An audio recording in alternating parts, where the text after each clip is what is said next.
Hello, everyone. I'm your storyteller. Thanks for choosing me. Your support motivates me for the best work. I know you're watching this to unwind and drift off to sleep. So before we begin, don't forget to like the video and subscribe to the channel. And also, where are you from and what time is it there? Let's allow the darkness to take over, leave all your worries behind and make yourself comfortable, and let's get started. I have always been a curious person, perhaps too much. When I arrived in the small town of San Alma, I didn't expect to find anything out of the ordinary. I had come looking for peace, a pause in my hectic life. But that night, the first one I closed my eyes in that cozy cabin, I heard something that froze my blood. A strange, deep, and persistent echo that seemed to come from the nearby mountains. It was a sound that made no sense. At first I thought it was the wind, the whisper the mountains often hide in their highest corners. But when I stopped to listen more closely, I knew it wasn't wind, nor was it an animal. It was a voice, a human voice. "Hello, is anyone there?" I asked almost in a whisper, despite being inside the cabin. No one answered, but the echo returned, this time clearer. It repeated a phrase, words I couldn't fully distinguish, but they left me uneasy. The next morning, I decided to mention it to the locals.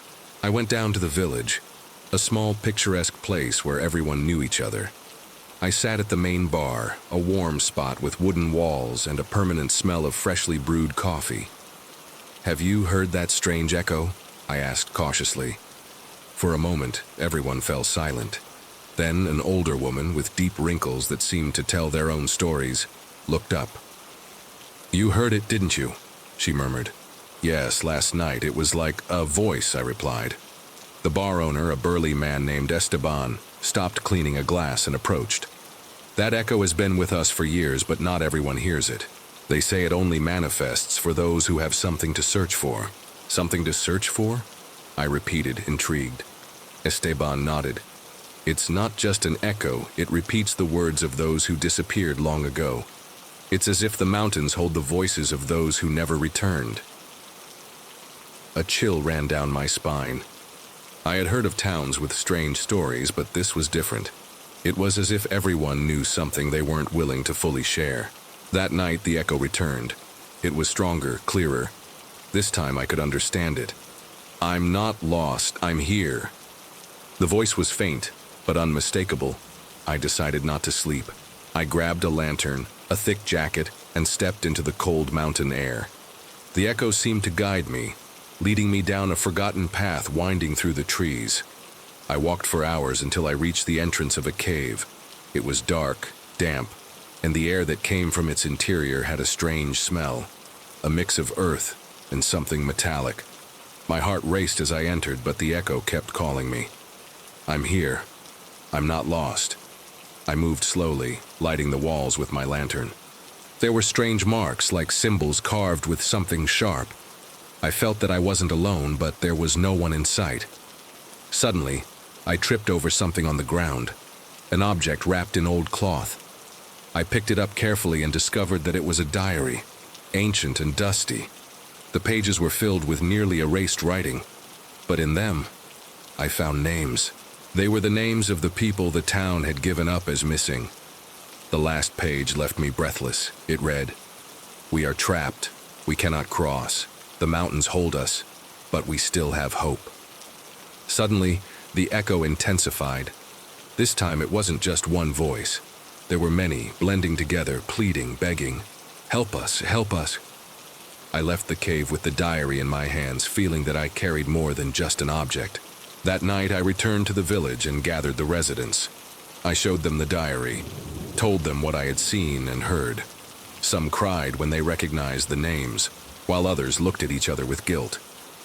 "The mountains don't forget," said the old woman, her voice breaking. "They are there because we abandoned them. We made a pact long ago and they paid the price." That night, the whole village climbed the mountain with me. We lit candles, said prayers, and asked for forgiveness. The voices, which had once been desperate, began to calm, and then silence. Since then, the echo has never been heard again. But every time I look toward those mountains, I feel a strange peace, as if the souls that dwelled there had finally found their way. San Alma remains a peaceful place, but for me, it will never just be another village. There I learned that not everything we lose disappears forever. Sometimes it just waits to be found. The nights in San Alma began to change, not just for me, but for all the villagers. There was something in the air, a sense of unease that could be felt in every corner of the town. Even the wind seemed to carry whispers that no one could explain. I remember the first night after our climb up the mountain. We had lit candles, offered apologies, and let the silence envelop us in the end.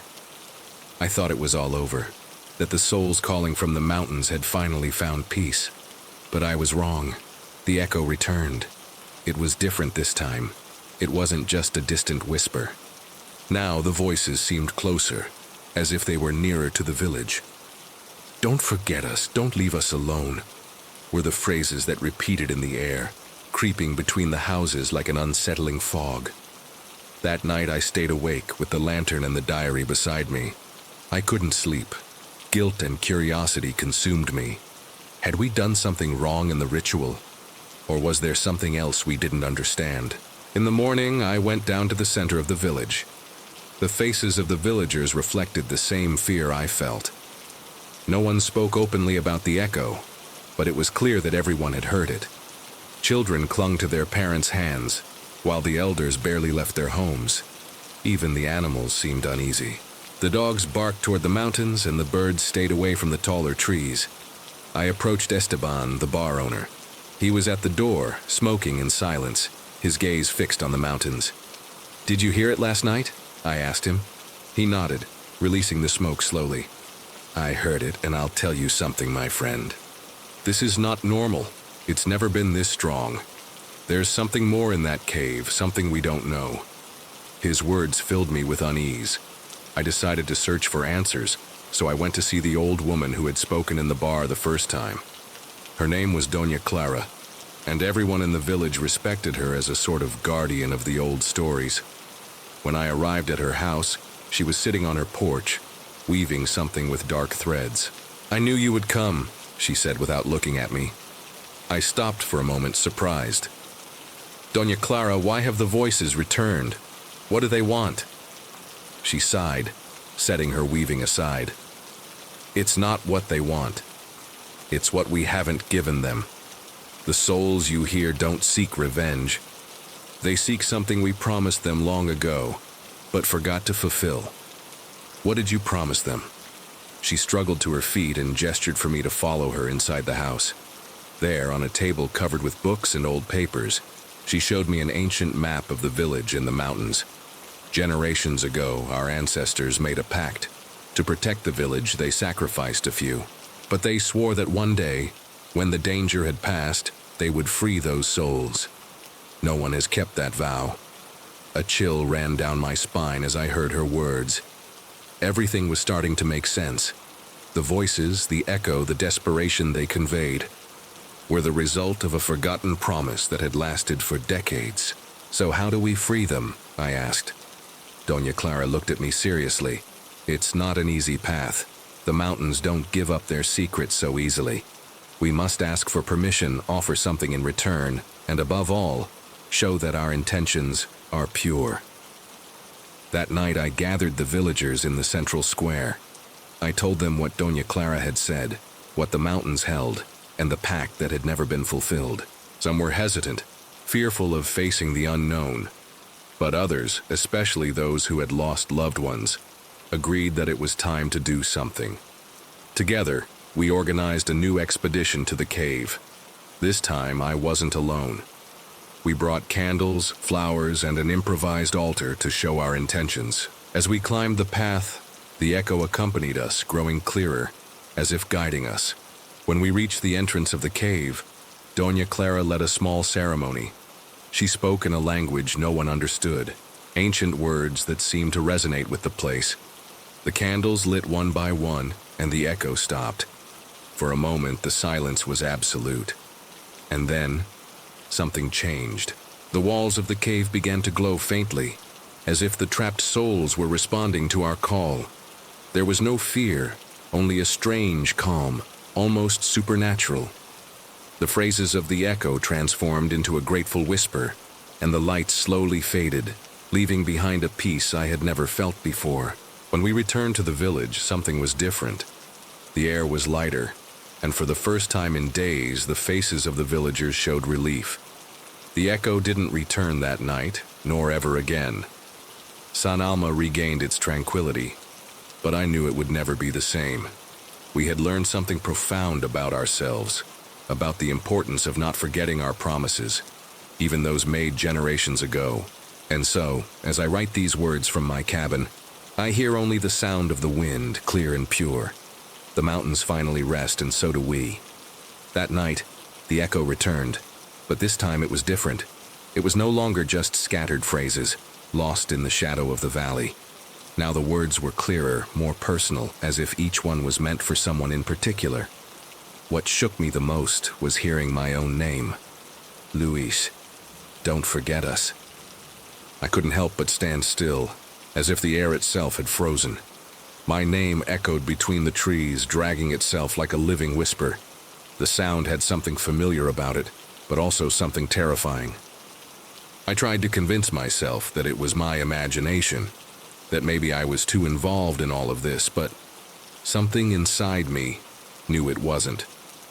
The next day, I went straight to see Doña Clara. I needed answers, something to explain why the echo was mentioning me. She welcomed me into her small kitchen, where she always had a pot of herbal tea simmering, filling the place with a comforting aroma. But that morning, I didn't feel comforted, not even when she offered me a cup. "You've heard your name, haven't you?" she asked before I could say anything. I nodded, surprised. "How did you know?" She set the cup on the table and sighed. "Because you're not the first. The echo always seeks someone who has the strength to remember. The voices are tied to the living, to those who were their friends, their families, their loves. You have a bond with them even if you don't remember it." "What kind of bond?" I insisted. Doña Clara led me to an old trunk in the corner of the room. When she opened it, she pulled out a photo album, yellowed with age. She placed it in front of me and pointed to a page. "Look closely." My eyes scanned the image. It was a group of people, mostly young, posing in front of what seemed to be the entrance of the same cave. Their faces were marked with a mix of joy and pride. But what left me speechless was seeing my grandfather among them, young and with the same determined expression I remembered in him. "What does this mean?" I asked, feeling my heart race. Doña Clara sat across from me. "Your grandfather was part of a group that explored the mountains. They discovered the cave, but they didn't understand what they had found. They were the first to hear the voices, to feel the echo. And although they tried to help, they ended up awakening something they couldn't control. And what happened to them?" She lowered her gaze. "Some returned, others didn't. The mountains kept them, as they do with everything that enters that place." I felt a mix of sadness and responsibility. The voices of the echo weren't just lost souls. They were people who had been part of my story, of my family. And now they were calling me, seeking something I didn't know if I could give them. That night the echo returned, stronger and more insistent. This time I wasn't alone. Some villagers also heard names they recognized as their own missing relatives. A woman named Rosa swore she heard her brother's voice, lost more than 20 years ago. An elderly man was sure his wife, who had passed long ago, was speaking to him through the echo. Fear mixed with hope. We didn't know if this was a curse or an opportunity to heal old wounds. I decided it was time to return to the cave, this time with the people whose names had been mentioned by the voices. The path to the cave was silent, broken only by the crunch of leaves under our feet. The air was dense, as if the forest itself were holding its breath.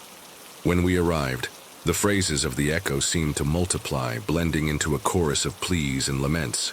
"Luis, Rosa, Esteban." The names repeated one after another, growing clearer each time. We entered the cave, carrying candles and flowers as offerings. As we moved forward, the walls began to reflect a faint light, as if the souls themselves were guiding us. In the center of the cave, we found a small natural altar. formed by stones arranged in a way that seemed as if they had been there for centuries. Doña Clara began to speak in that ancient language she always used during her ceremonies. The voices of the echo fell silent for a moment, and then, one by one, they began to respond, not with words, but with a sense of calm that spread throughout the cave. I felt a hand on my shoulder. I turned, but there was no one. However, in that instant, I knew I wasn't alone.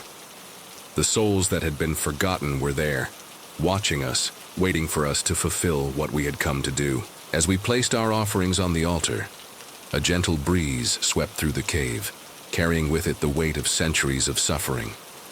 The voices transformed into a grateful whisper, and then into a deep and restorative silence.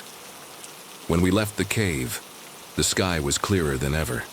The stars shone with an intensity that seemed almost supernatural. I felt that the mountains, for the first time in a long time, were at peace.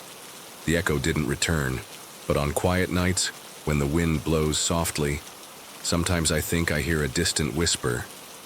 It's not a plea, but a thank you. And in those moments, I know we did the right thing. San Alma remains a peaceful place, a refuge for those seeking peace. But for those of us who lived through those days, it will always be a reminder that the past is never forgotten, and that even lost voices deserve to be heard. The echo had ceased, but its legacy remained in our minds and hearts. The nights were calmer, but the curiosity, that persistent human need to understand the inexplicable, was still alive in the village. We had calmed the voices, but we hadn't forgotten the stories of those who had once been part of them. San Alma had always had its share of mysteries, but nothing like the disappearances that seemed to surround the cave. My grandfather, the stories of Rosa and Esteban, and other names that arose when talking to the oldest people in the village formed a pattern that was impossible to ignore. So I decided to gather those stories, to try to make sense of them. My first stop was the house of Don Alejandro, the oldest man in the village, with a memory that seemed to hold secrets no one else knew. He received me in his yard, surrounded by plants he carefully tended to. When I mentioned the cave, his expression changed.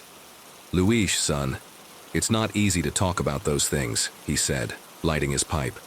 "But if you're determined, I suppose it's time someone knew." He told me about Jacinto, a young shepherd who had disappeared more than 60 years ago. He was known for his joy and his ability to find the best pastures for the cattle. One afternoon, while searching for a lost sheep, he ventured farther than usual, getting too close to the mountains. He never returned. The men of the village searched for days, but all they found was his staff, right at the entrance to the cave. "They say the wind called him," Don Alejandro continued, his gaze lost in the horizon, "that he heard something he couldn't ignore. Since then, no one dares to search for sheep so close to the mountains." Jacinto's story wasn't the only one. In my search, I heard about Marta, a young woman who had disappeared on her wedding day. She had gone early to the river to pick flowers and adorn her hair. Her fiancé and family searched for her desperately, but all they found was a crown of wilted flowers floating in the water. "They say the mountains fell in love with her beauty," Doña Clara told me, remembering Marta as if she had seen her just yesterday. "They took her so she would never leave." Each story had something in common, a connection to the cave and the mountains.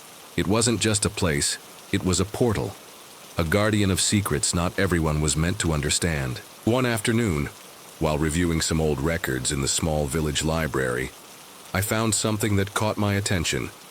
It was a diary, deteriorated by time, but still legible. It belonged to a man named Sebastian, who had been a teacher in San Alma more than 100 years ago. In its pages, he described how some of his students spoke of an echo that repeated their games and laughter. The diary detailed how Sebastian, intrigued by the children's stories, decided to investigate the cave. The last thing he wrote was, "If I don't return, tell my wife that the echo is not just a sound, it is a call, and I, a curious man, cannot ignore it." Sebastian never came back. His wife, according to the records, left the village shortly after, unable to bear the uncertainty. Reading those words, I felt a knot in my stomach. It wasn't just a coincidence. There was a pattern, a connection between the stories, the disappearances, and the echo. But beyond the fear, there was also a message. All these souls sought to be remembered. That night, while the village slept, I sat by the fire in my cabin and reflected on what I had learned. I couldn't ignore the voices of the past, but I also didn't want to live trapped by fear. We had calmed the echo, yes, but our souls needed healing. I decided to organize a meeting in the village's central square.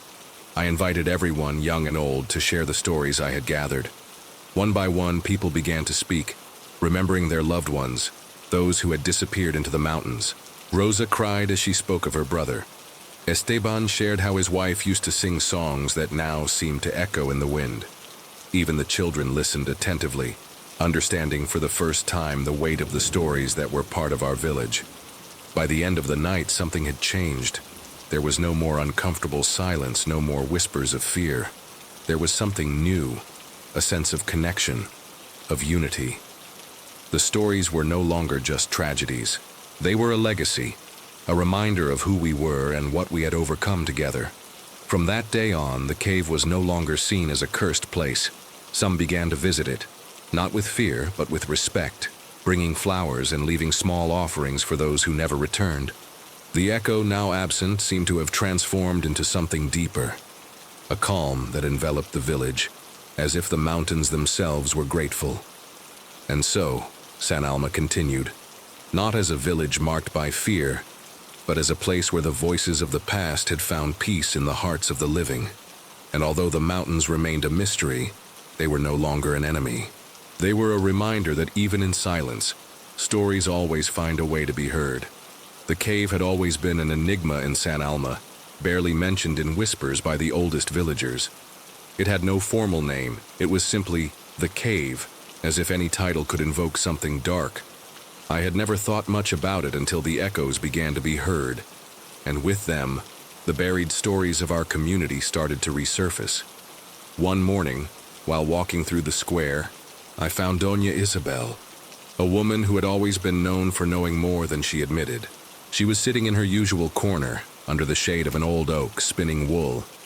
When I approached, her gaze pierced through me, as if she knew exactly why I was there. "You're coming for the cave, aren't you?" she said without looking directly at me. I nodded, surprised that she brought up the subject so straightforwardly. "You're not the first. Everyone who goes there comes back different, if they come back at all." I sat beside her, feeling the weight of her words. Isabel began to tell me what she remembered of the legend of the cave. According to her, long before San Alma became the peaceful town we knew, that place had been a site of worship for an ancient tribe. They believed that the mountains were a bridge between the living and the dead, and the cave, their portal. They say they left offerings for the spirits there. Isabel continued, her voice low and heavy with a weight that seemed to go beyond her age. But something went wrong. The spirits didn't want offerings, they wanted more. They wanted bodies, they wanted life. So they started luring the unwary with whispers, promises, and some never came back. A chill ran down my spine. The description matched too well with what I had heard. The echo, the disappearances, the feeling of being called. Could it be that those souls were still trapped there, searching for a way to escape? I decided I needed to go to the cave, not out of bravery, but because I felt the town needed answers. Before leaving, I made sure to bring a lantern, a rope, and a small talisman that Doña Isabel insisted I take. "To protect your soul," she said with a slight tremor in her voice. The path to the cave was treacherous, full of narrow trails and loose rocks. As I got closer, the air seemed to change. It felt heavier, as if the mountain itself were alive and watching me. Finally, I reached the entrance, a dark, desolate opening in the rock, flanked by moss and roots that looked like twisted fingers. When I crossed the threshold, a soft echo greeted me, not of words, but of a constant whisper, as if someone were breathing near my ear. I lit the lantern, and its light revealed walls covered in ancient marks, symbols I didn't recognize, but that seemed to tell a story. I advanced carefully, the echo gradually transforming into murmurs. The voices seemed to come from everywhere and nowhere at once. Some were loud, others barely audible, but they all shared a tone of desperation, of longing. It was then that I saw something that froze me.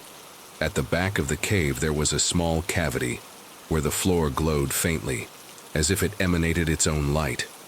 As I got closer, I realized the light came from objects left there.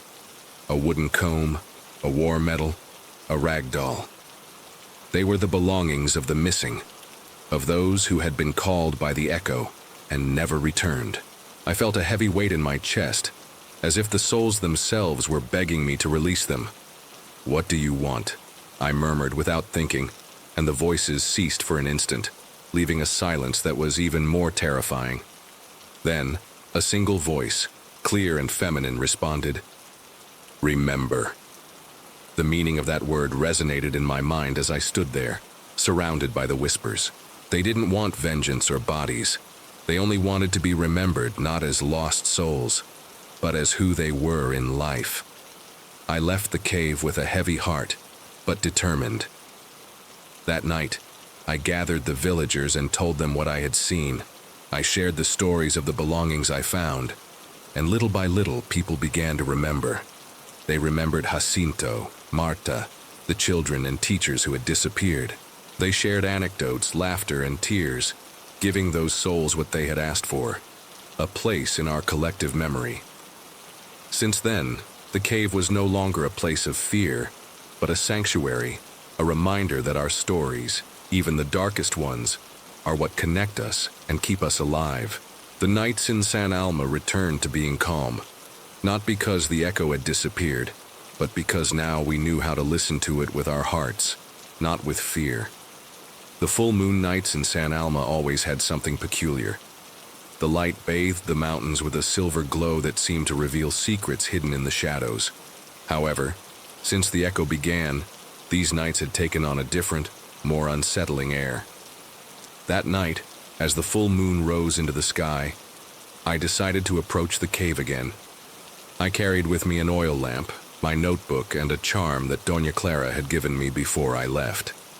"It won't protect you from fear, but it will remind you that you're not alone," she had said with a serious look. The path to the cave was silent, but it wasn't an ordinary silence. It was as if the entire forest were holding its breath, listening to every one of my steps. Every crack of the branches beneath my feet sounded louder than usual, and the wind, which blew through the trees, carried with it a murmur I couldn't ignore. When I arrived, the cave seemed more imposing than ever, its entrance dark like the mouth of a giant. However, it wasn't the echo that greeted me this time, but something much more tangible. In the moonlight I could distinguish silhouettes, shadows that moved slowly around the entrance. I stopped dead in my tracks, feeling the cold take over my body. They were human figures, but they didn't have clear outlines. They seemed to fade and reappear with every blink. My first reaction was to retreat, but something inside me forced me to stay. I watched as one of the shadows leaned toward the entrance of the cave, as if trying to enter but unable to. Another moved to the side, turning its head in every direction, as if searching for something or someone. And then I heard it, a whisper, barely audible, coming from the closest shadow. "Where is my daughter?" The whisper was weak, almost broken, but laden with such profound sadness that I momentarily forgot my fear. My heart pounded as I tried to understand what I was witnessing. The shadows weren't just apparitions. They were the same trapped souls that the echo had revealed. I lit my oil lamp and moved forward a little more, carefully not disturbing whatever was happening. The shadows didn't seem to react to my presence, but each time I got closer, their movements became slower, almost as if they were noticing my proximity. A shadow taller than the rest stopped in front of me. It had no face, but I felt it was looking directly at me. For a moment, I had the sense that it was trying to tell me something. "Forgive me," it whispered, and then disappeared into the air. The silence returned, but not the heavy silence of the path. This was different, as if the air had suddenly cleared. The other shadows began to fade too, one by one, until I was completely alone in front of the cave. I didn't fully understand what I had witnessed, but I knew it wasn't a coincidence. The souls were trying to communicate, seeking to release something that kept them trapped in that place. My fear turned into compassion, a need to understand and help. I decided to return to the village to tell what I had seen. I knew some would look at me with disbelief, but others, those who had also heard the echo, would understand. As I walked back under the moonlight, the cold air seemed less oppressive, as if the mountains were thanking me for staying to listen. That night, when I reached my cabin, I wrote everything I had witnessed in my notebook. Every detail, every shadow, every whisper. I knew this was just the beginning, that there was still much to uncover about the cave and the souls trapped inside it. When I closed my eyes, I felt a calm I hadn't experienced in weeks. Maybe, just maybe, the souls of the condemned were also seeking peace. A peace that could only come through those of us still walking under the light of the moon. The day after what happened in the cave, I decided to seek answers. There was a man in the village everyone called the Old Chronicler. Don Mateo, with his hair as white as snow, and his slow voice, was known for keeping the town's stories, even those that many preferred to forget. I thought that if anyone could shed light on the shadows of the cave, it would be him. I arrived at his house in the evening. It was a humble little house, surrounded by wilted geraniums and the smell of old wood and freshly brewed coffee. Don Mateo greeted me on the porch, sitting in a rocking chair that creaked with each movement. His eyes, small but lively, seemed to know more than he was willing to share. "I was expecting you," he said, as if my visit were no surprise. He invited me to sit in a wicker chair beside him, and after a few moments of silence, he began to speak. "The cave you saw wasn't always a cursed place. Long ago, before I was born, that place was known as the Refuge of Spirits. The elders said that there the souls went to rest, to find peace. But something changed. Something dark happened, and the cave stopped being a refuge and became a prison." I asked what had happened exactly, but Don Mateo paused for a long time before continuing. His trembling hands played with the edge of his hat, and his gaze wandered over the mountains. "Many years ago, during one of the worst droughts this town has known, the inhabitants sought answers in the wrong places. Desperate, they turned to a man who was said to have power over life and death. He was a stranger, a traveler who came with promises of abundance. He convinced them that, to bring the rain, they had to offer something in return, something valuable." My chest tightened as I heard those words, fearing what was to come. Don Mateo continued, lowering his voice as if he didn't want the mountains to hear him. "They offered their own children, little ones who didn't yet understand the meaning of sacrifices. They took them to the cave, following the stranger's instructions. At first it seemed like the ritual worked. The rain returned, the crops flourished, but soon they realized that something wasn't right. The children didn't come back, and the echo of their voices began to fill the nights. I felt a lump in my throat. Those shadows, those whispers I had heard in the cave, took on an entirely different meaning. They weren't just trapped souls, they were victims of an ancestral desperation, of an unfathomable decision. Over time, the village tried to forget. They wanted to erase the cave from their maps, pretend it had never existed. But you can't hide the pain you've caused. The souls of those children and those who tried to rescue them became trapped there, unable to move on. The echo you hear is not just a lament, it's a reminder." Don Mateo paused again, and for a moment I thought he had finished. But then he looked up and said something that sent chills down my spine. "They don't seek vengeance, they seek justice. They want to be remembered, for someone to listen to them and release them from their prison." That night, as I made my way back home, I couldn't stop thinking about the chronicler's words. The cave wasn't just a place of horror, but also of hope. Maybe, just maybe, there was a way to break the cycle, to bring peace to those forgotten souls. When I reached my cabin, I lit a candle and opened my notebook. I wrote down every word Don Mateo had said, every detail I remembered from the shadows and the whispers. I knew it wouldn't be easy, but something inside me told me I had to return to the cave, this time with a clear purpose, to give voice to the silenced ones, and find a way to return the light they so desperately longed for. The morning after my encounter with the shadows, I woke up with a sense of urgency. The words of the tall shadow echoed in my mind. Forgive me. I couldn't shake the impression that these trapped souls were connected to the disappearances the village had suffered for decades. I decided it was time to dig deeper into the mysteries surrounding the echo and the cave. I began by speaking with the town's elders. Don Julian, the oldest man in San Alma, had lived his whole life in the community. He received me in his small courtyard, where the smell of freshly brewed coffee filled the air. After listening to my story, he fell silent for a moment, gazing at the mountains in the distance. "That echo is not new," he finally said. "When I was a child, we would hear it some nights, but no one paid attention. It was always said to be the wind playing between the rocks. It wasn't until people started disappearing that we realized something was wrong." I asked him to tell me more about the disappearances, and his eyes darkened as if he was reliving painful memories. "First, it was my cousin Esteban. He was barely 20 when he went up to the mountains to hunt and never returned. Then it was Doña Luisa, who went to gather firewood, and so, one after another. The strange thing is that they all disappeared near that cave, but no one wanted to talk about it. Fear paralyzed us." As Don Julian spoke, I remembered the phrases I had heard in the echo. The first one, "Where is my daughter?" now made sense. I had thought I recognized the voice, but didn't know why until that moment. It was Doña Luisa. I returned to my cabin with my mind full of questions. I pulled out the notebook where I had written down every phrase repeated by the echo since the unsettling nights began. One by one I went through them, trying to relate them to the names the village elders mentioned. Why did they abandon me? That phrase froze my blood as I remembered it. It was Esteban's voice, Don Julian's cousin. The coincidences were too many to be mere chance. I decided to share my findings with the few neighbors who dared to talk about it. I gathered a small group in the square that night, just before the echo began to resonate.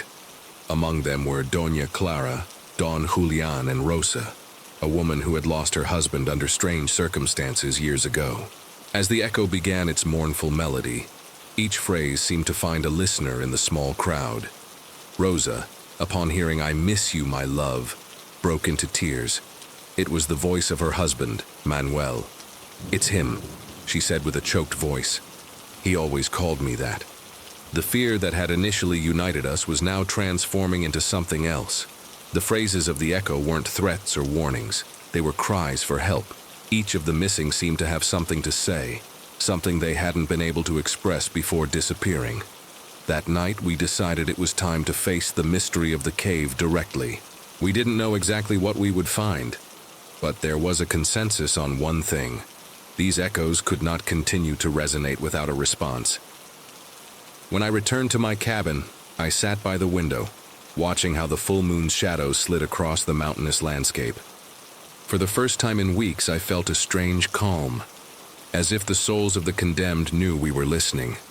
That, after so much time, they were not alone in their pain. I closed my eyes, and that night, I dreamed of the mountains. Not of their darkness, but of their light. I dreamed that the echoes turned into soft melodies, that the souls found their way to peace. I knew in my heart that our next visit to the cave would not only be an act of bravery, but also an act of compassion. The next morning, the air in the village felt heavier, as if the mountains themselves were holding their breath. As the sun timidly rose behind the peaks, the villagers seemed to walk carefully, avoiding the topics that troubled their hearts.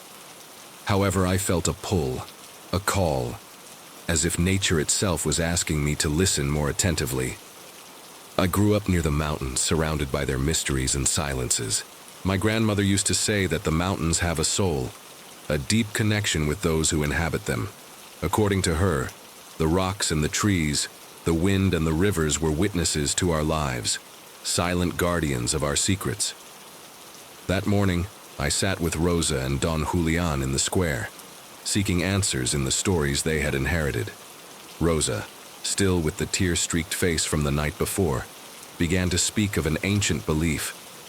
My grandmother used to say that the mountains listen, that our words and emotions are etched into their depths, but if the mountains feel pain, That echo returns to us as a lament. Her words resonated deeply within me. I thought about the echo and how each phrase seemed to be charged with intense emotions, as if the souls trapped in the cave were searching for a bridge between their world and ours. Perhaps that spiritual connection the village had with nature was the key to understanding what was happening. That afternoon, a group of us decided to walk toward the river that wound near the entrance of the cave. It was a place that many avoided, but also a place of indescribable beauty.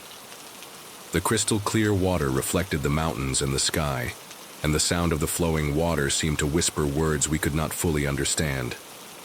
I knelt by the shore, allowing my hands to feel the cold water. I closed my eyes, and for a moment, I imagined I could hear their voices, not as echoes of despair, but as soft melodies seeking comfort. "This is not a punishment," I said softly, though others could hear me. "The mountains are asking us to recognize their pain. The souls don't want to scare us.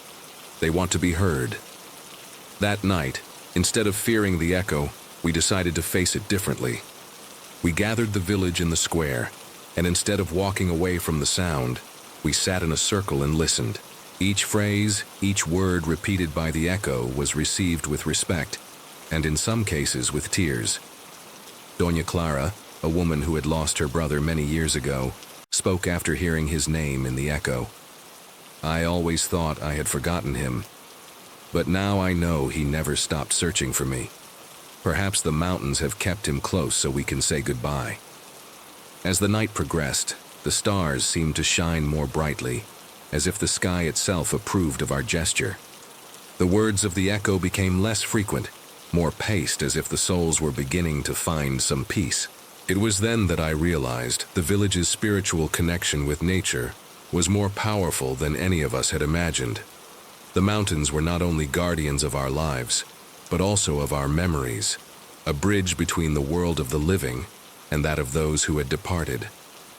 At the end of the night, I returned to my cabin feeling a peace I hadn't felt in weeks. I lay in bed, letting the sound of the wind between the mountains fill the silence. I closed my eyes and dreamed of the river, with the echo transformed into a soft song that spoke of reconciliation and hope. The soul of the mountains had spoken and we had listened.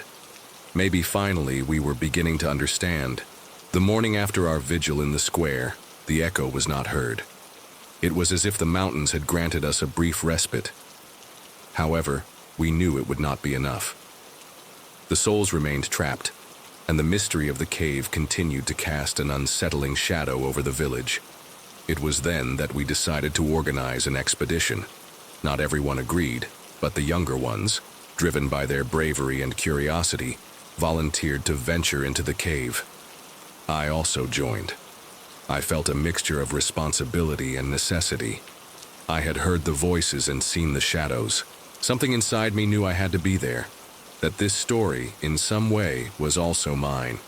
The chosen day was cloudy, as if the sun was too shy to accompany us. We gathered at the foot of the mountains. There were 5 of us. Rosa, who had regained her connection with her husband through the echo. Miguel, a young man with an adventurous spirit. Paula, a student fascinated by the village's legends. Gabriel, a strong and determined man who wanted to prove that fear did not control him. And I, with my notebook and a lantern that trembled slightly in my hands. The path to the cave was more difficult than I remembered. The rocks were uneven, and the vegetation seemed to close around us as if trying to warn us. When we arrived, the silence was so absolute that you could hear the beat of your heart. The entrance to the cave was imposing, a natural arch that looked like the mouth of a petrified giant. "Are we sure about this?" asked Paula, her voice barely a whisper.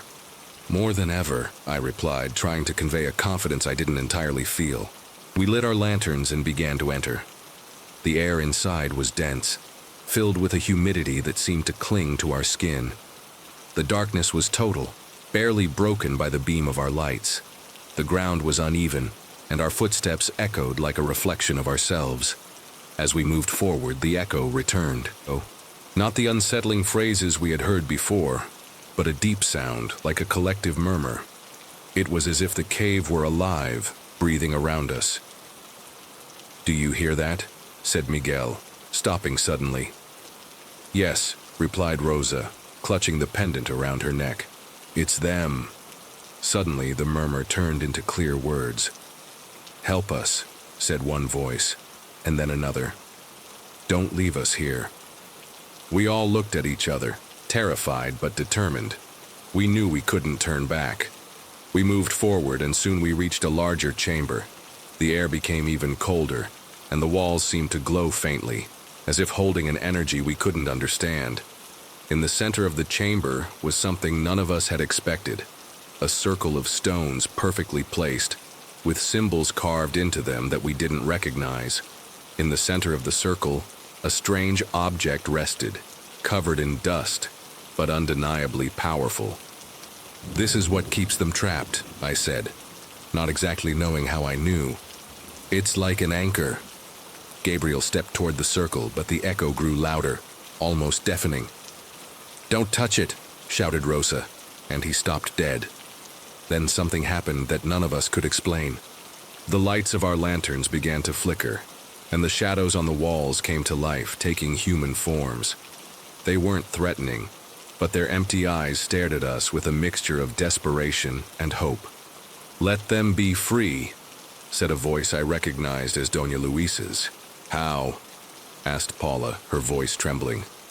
The shadows didn't answer, but the circle of stones began to emit a faint glow.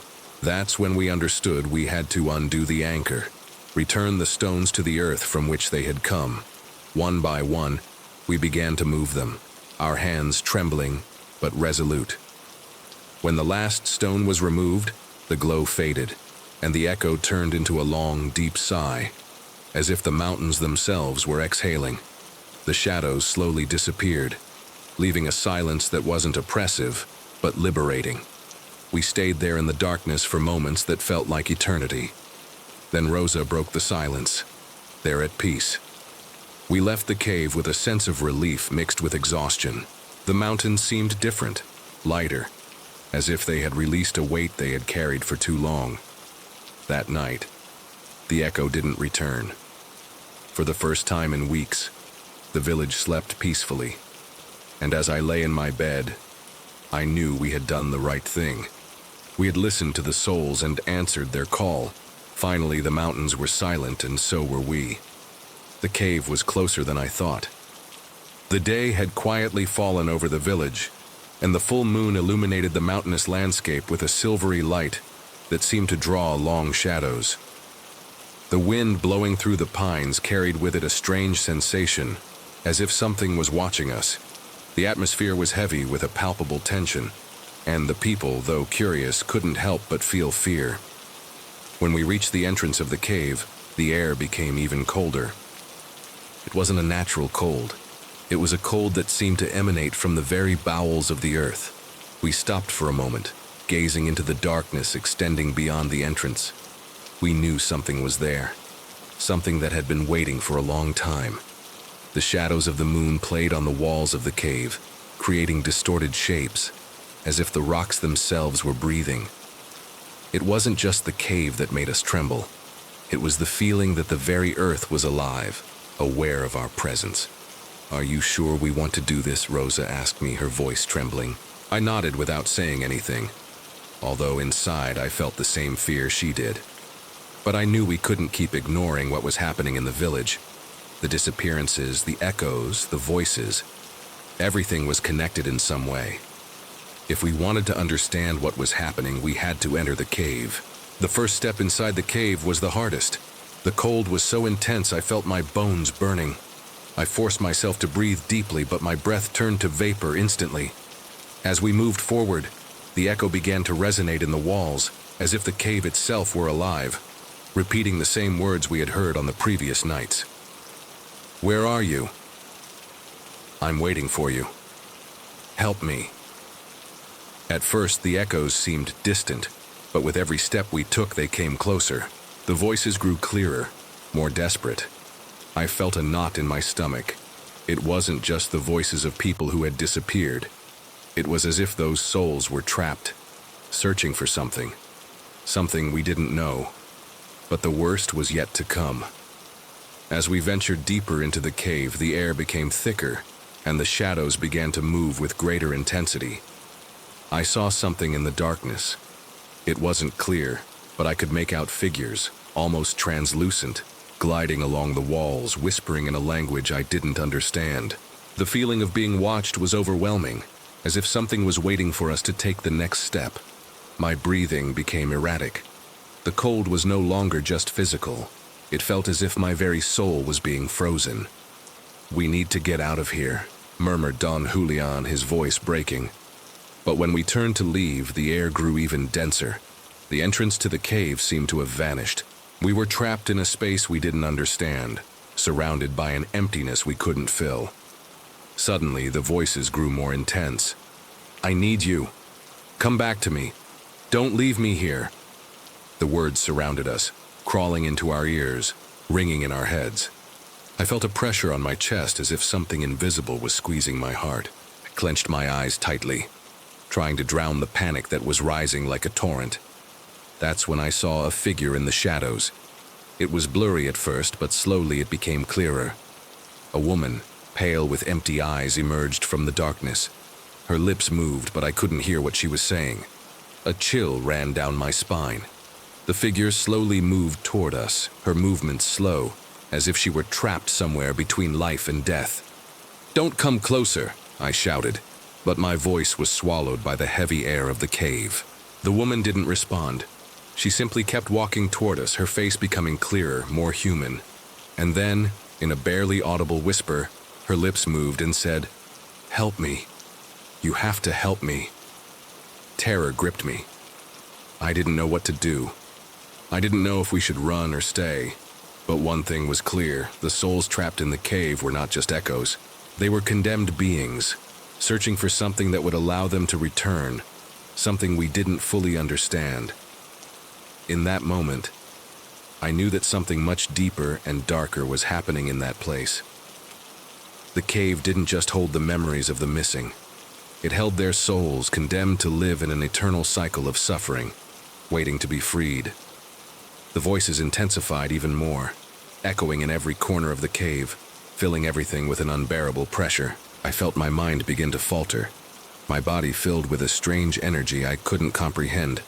The cold turned into a sharp pain, as if something were tearing me apart from the inside. Then, a scream broke the silence, a scream so agonizing that it made me fall to my knees. It was a sound of pure despair, a mixture of suffering and rage.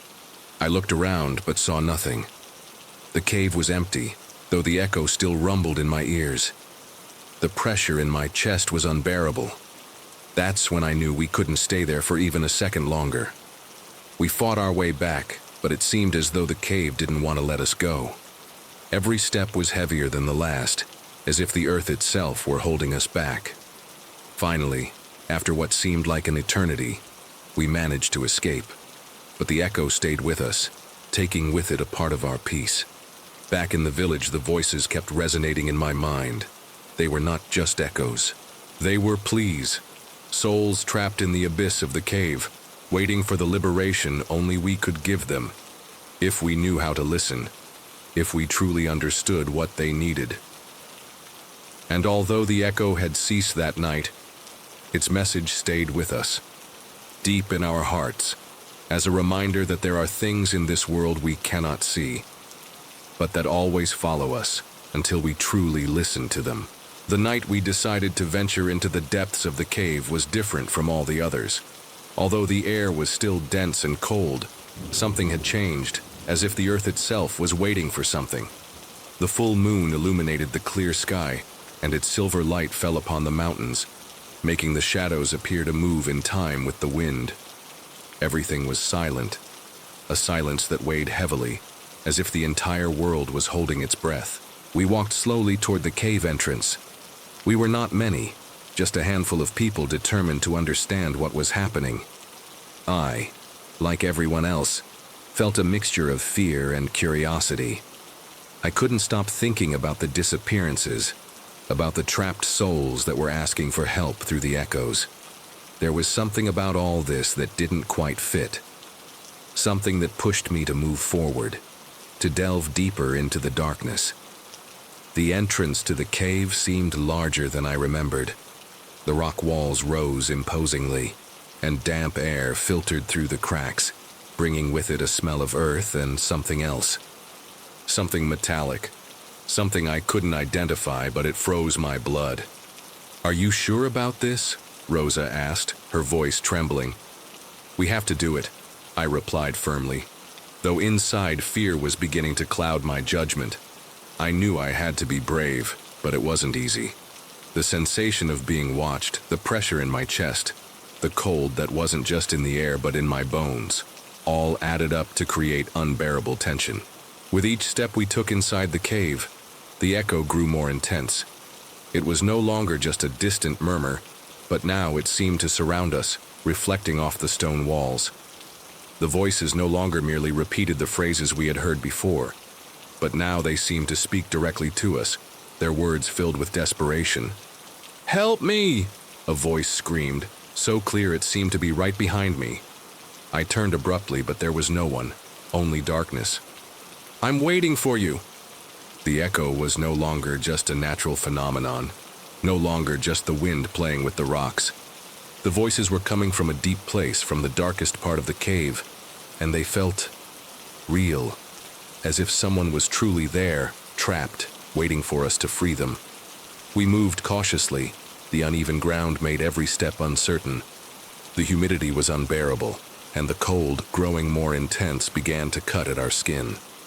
The air grew thicker, heavier, and I felt the pressure increase as we ventured deeper into the cave. Suddenly, something changed. The echo stopped. A profound silence enveloped us.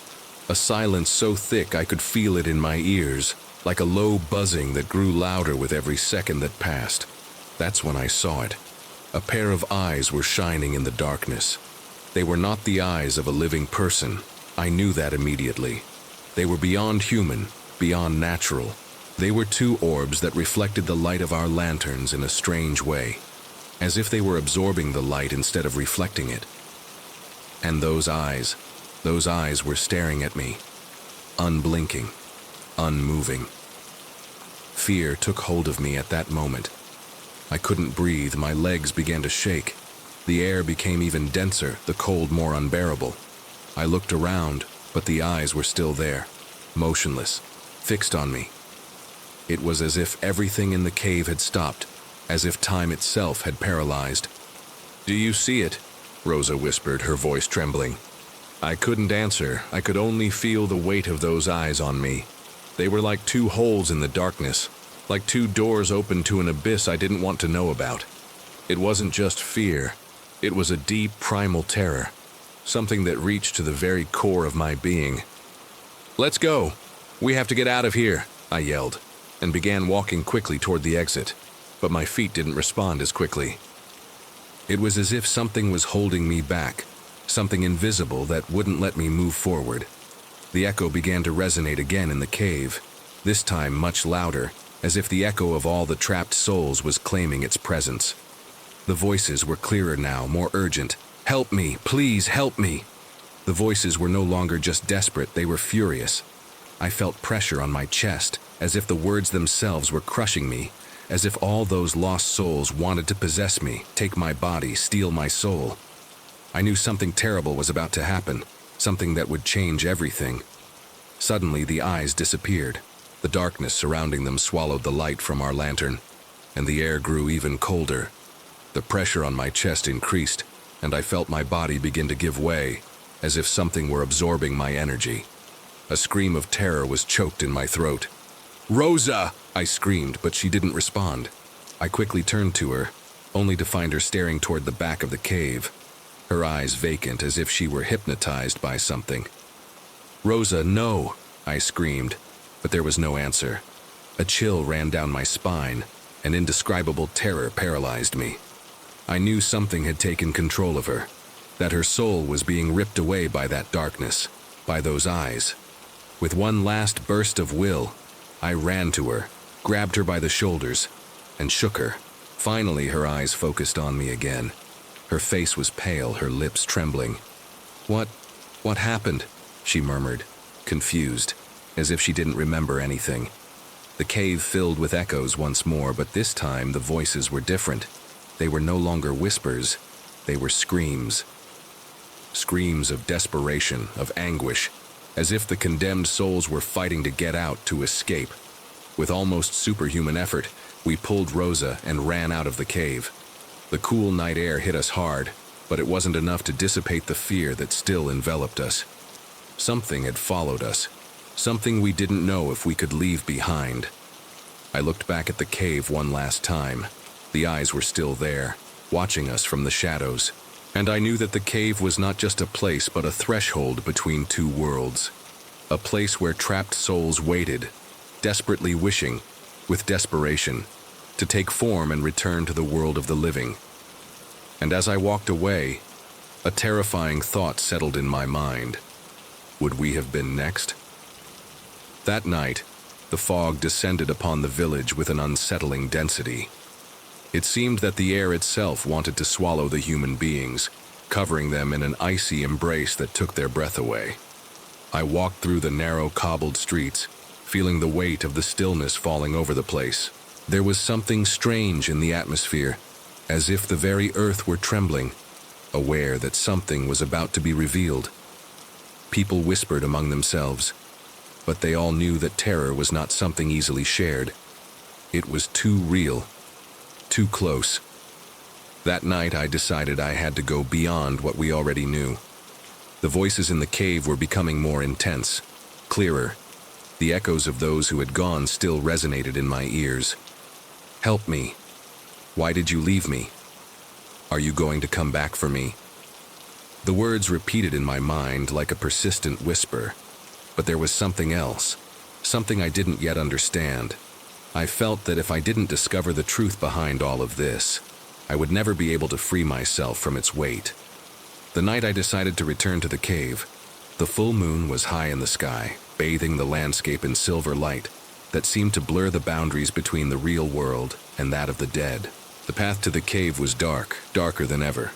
The fog wrapped everything up, and the shadows that formed around me seemed to move by themselves, as if I weren't alone. When I reached the entrance to the cave, the air was colder than I remembered. As I took the first step inside, the silence closed around me, oppressive. There was no sound, except for the echo of my own footsteps resonating off the rocky walls. At that moment, I felt I was walking toward something much bigger than myself, toward a truth that had to be faced. The cave seemed like a living being, patiently waiting for my arrival. There was something new in the air, a slight hum, like a distant murmur that grew with every step I took. The echo was closer. My heart was pounding in my chest, and a chill ran down my back. As I ventured further, the darkness seemed to swallow the light from my lantern. But there was something else. Something that wasn't just the echo of lost voices. Something much deeper. Suddenly, I tripped over something. I looked down, and by the light of my lantern, saw a small object buried in the ground, covered with a layer of dust and debris. As I unearthed it, I realized it was an old notebook with yellowed and worn pages. A diary. The diary of a condemned one. I opened it carefully, with trembling hands. At first, the words seemed to be written with desperation, the letters intertwined in a chaotic manner, as if the person who had written them was losing their sanity. But as I kept reading, the words began to make sense. It was a testimony from someone who had been trapped in the cave, someone who had been condemned to live there, condemned to hear the same voices that now echoed in my ears. Someone who, in their final hours, had tried to understand what was really happening. The echo is not just a natural phenomenon, I read. It's not a sound that repeats because the cave repeats it. The voices we hear are from those who have been trapped in this place. They are searching for something. They seek to return. They are not just lost souls. They are condemned, but they are not dead. And worst of all, they want to leave. They want to use the living as a bridge. If we don't stop it, we will all become part of their torment. A cold sweat ran down my back as I read those words. The truth I had feared was there, written in those pages. The souls were not only trapped in the cave, but they wanted to return to the world of the living. They needed a body to do so, and they were willing to take one at any cost. Suddenly, a loud noise startled me, a sound that came from behind me in the shadows. I quickly turned, but all I saw were shadows sliding on the walls, as if the cave itself were alive, moving, breathing. My lantern trembled in my hands, briefly illuminating the dark rock formations before plunging everything into total blackness. The voices began to intensify, enveloping me. "We need you. Help me." They seemed to come from everywhere, as if the very walls were speaking to me. But not only the voices were there, I felt the presence of something else, something watching me in the darkness, something waiting for the right moment to trap me. The eyes. I felt that thousands of eyes were watching me from the dark. I could hear their breaths, cold, agonizing. I looked around, and in the dim light I saw glimpses of eyes shining, watching from the darkness. They were there, the damned souls, waiting for me to make a mistake, waiting for me to be caught by their desperation. I knew I had to leave, that I couldn't stay any longer, but my legs wouldn't respond. The pressure in my chest increased, and I felt the air itself growing dense, suffocating. With an effort that cost me all my strength, I began to walk towards the exit. But the eyes kept watching me, and the voices kept repeating their pleas. The exit seemed so far away, as if the cave didn't want to let me go. My steps grew slower, heavier. I felt as if something invisible was pushing me back, as if the place didn't want me to leave. Finally, after what seemed like hours, I managed to leave the cave. The night was as dark as before, but the air no longer weighed as heavily on me. I turned around, looking at the entrance. I knew something had changed. The voices were still there, echoing in my mind, but I couldn't forget the message from the diary. The souls needed a body to return, and if we didn't stop this cycle, soon there would be more and more, trapping the living forever. From that night on, the cave was never the same for me. The voices were still there, and the eyes in the darkness never disappeared completely. The echo of the damned continued to be a constant presence in my life, and I knew that there was a much darker and more terrifying truth in the depths of that cave than I had ever imagined. The air in the mountain village had changed. Since that first time we heard the echo, the days seemed to stretch on. Each dawn brought with it the uncertainty of what we would find when night fell. The village was no longer the same. There was something in the atmosphere that weighed on us, an invisible unease that enveloped us and reminded us that something much darker was lurking. The echo, that strange whisper, was still present, repeating forgotten words and names. "Juan, where are you? Don't leave me. Come back."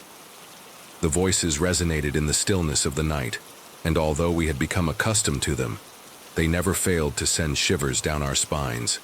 No one dared to go out after nightfall, and the bravest who tried would get stuck in the darkness, finding no answers. It was then that, in a casual conversation with Don Esteban, the wisest elder of the village, I began to hear something that had been hidden until that moment. Esteban looked at me intently, as if evaluating my words, as if he were testing me. He knew that the truth was not something anyone could hear, but I, filled with curiosity and fear, insisted. "There are stories that should not be told, young one," began Esteban, his deep voice resonating in the thick afternoon air. "Stories of pacts and sacrifices, of ancestors who made promises with beings from another world. Promises that now demand their price." I looked at him, my heart racing. "What do you mean, Don Esteban? Do the echoes have something to do with this?" The old man sighed, and his eyes lost themselves in the horizon, as if time had carried him to another place. "Those voices, they are no coincidence. They are the souls of the damned trapped here by our own ancestors.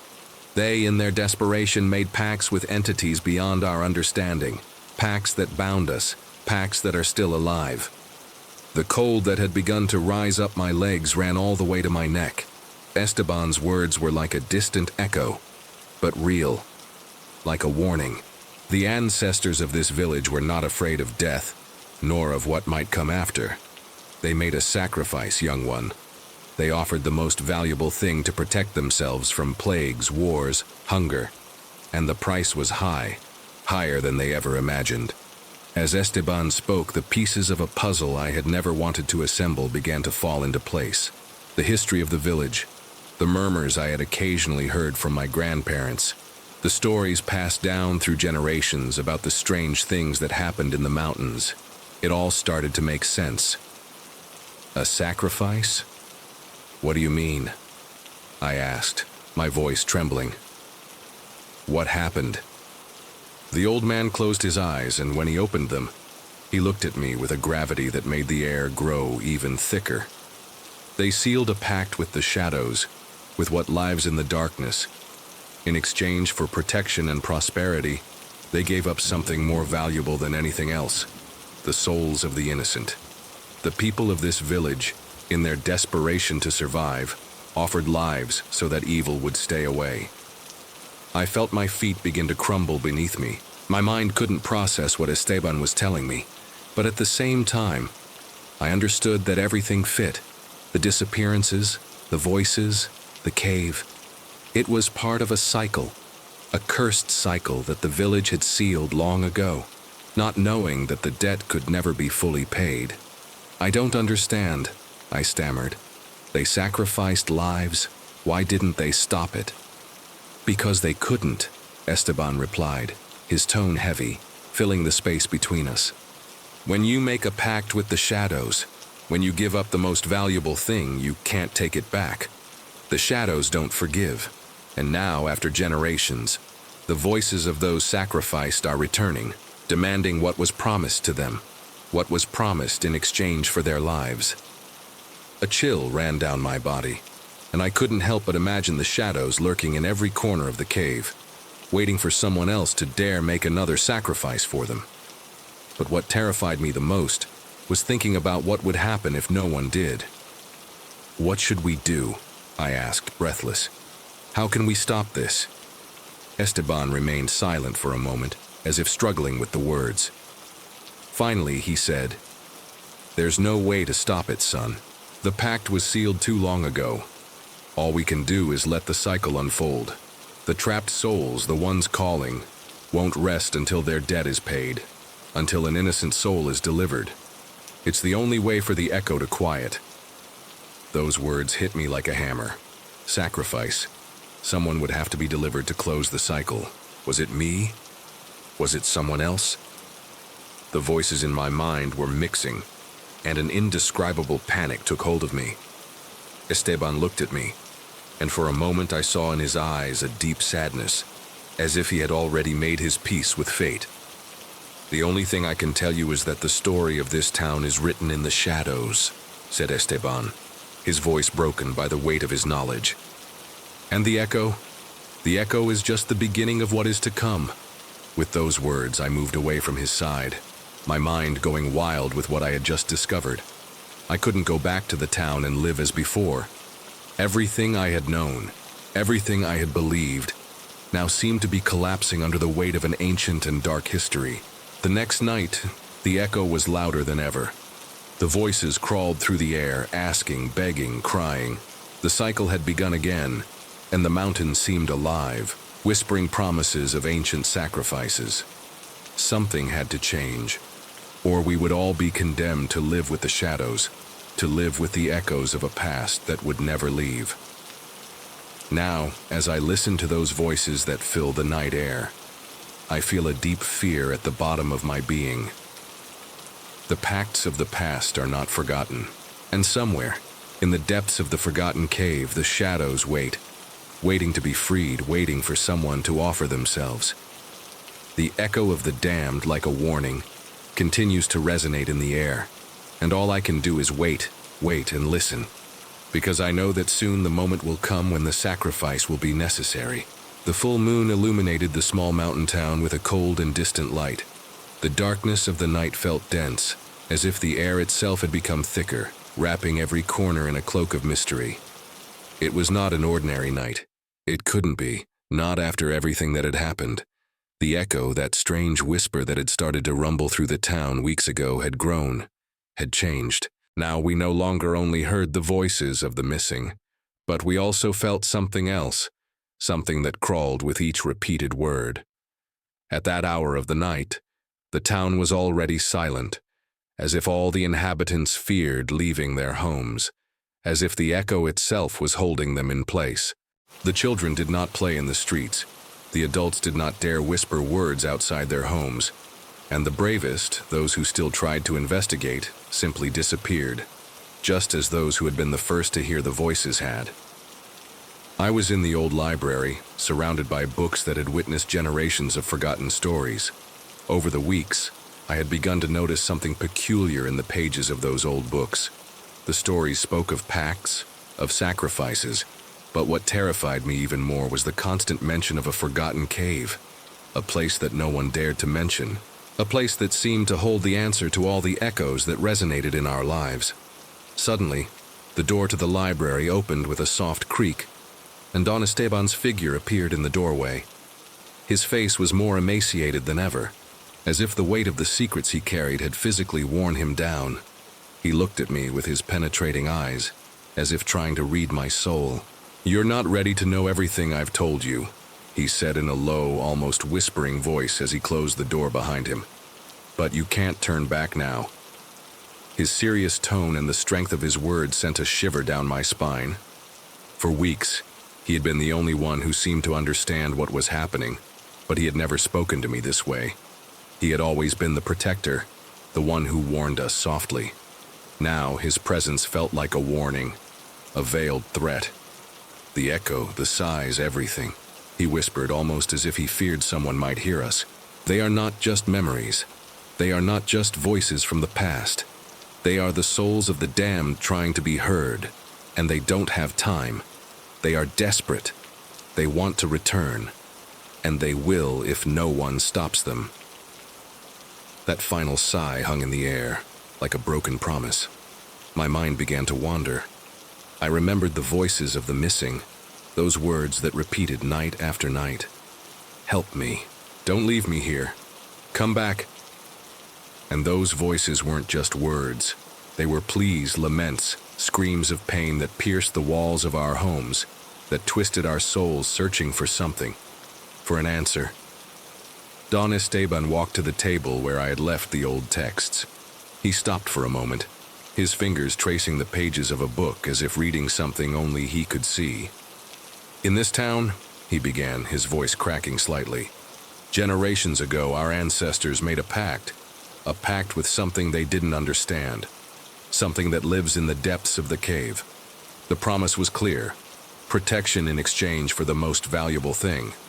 But what they didn't know, what they never imagined, is that the souls of the damned would never stop seeking what was promised to them. And today, those souls are calling, every night, louder and louder." A shiver ran through my body as I tried to understand his words. Every story I had heard, every echo I had heard now took on a new and dark meaning. They were not just screams of despair, but screams of souls trapped in a limbo, condemned to seek what was promised to them, a return to the world of the living. "What do we do?" I asked, my voice trembling, almost without hope. "Is there any way to stop it?" Don Esteban turned to me, his gaze deep and full of sadness. "There is no way to stop it," he answered gently, as if he had already accepted his fate. "We can only listen.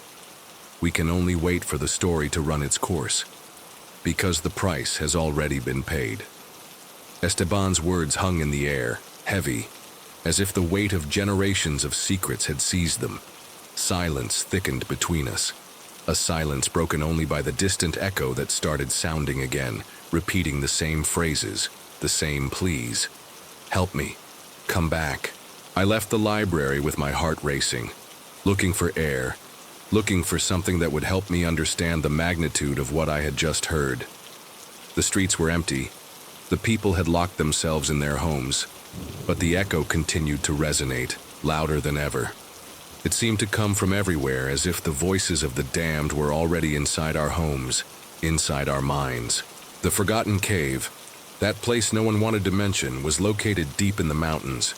No one dared approach it, but somewhere deep inside me, I knew I had to go.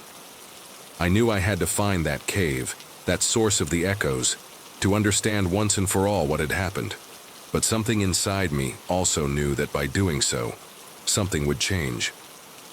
The shadows that lurked inside the cave would not stop following me, would not stop haunting me, and once I was there would be no turning back. With each step I took toward the darkness, I heard the sighs of the trapped souls. They were no longer just words. They were desperate screams. They were pleas to be heard, to be freed. And in the air, I felt the cold of what was to come. I knew that sooner or later, I would have to face what had been sealed in that forgotten cave, where the echoes were not just echoes. It was the voice of a past that could never be left behind. The souls no longer just asked for help. They were looking for something else. They were searching for their last chance to return. And as the echo continued to resonate in my mind, all I could do was wonder if I was truly prepared for what I would find in the darkness. Each night that fell, the echo resonated louder, and an unsettling feeling took hold of me. Since I began to investigate that strange phenomenon in our mountain town, I hadn't been able to shake the feeling of being watched.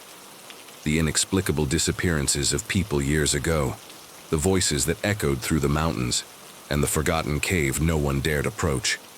Everything seemed to connect like pieces of a puzzle that no one had wanted to assemble. One afternoon, I decided to delve deeper into the mystery. I couldn't keep ignoring what was happening, and Don Esteban's words, the town's elder, echoed in my head. The souls trapped in the cave seek something that was stolen from them. That night, the full moon illuminated the sky with an almost supernatural intensity, as if everything were aligned to reveal ancient secrets. I walked to the edge of the forest that surrounded the cave, where the echo seemed to be louder. With each step, I felt an increasing pressure in my chest.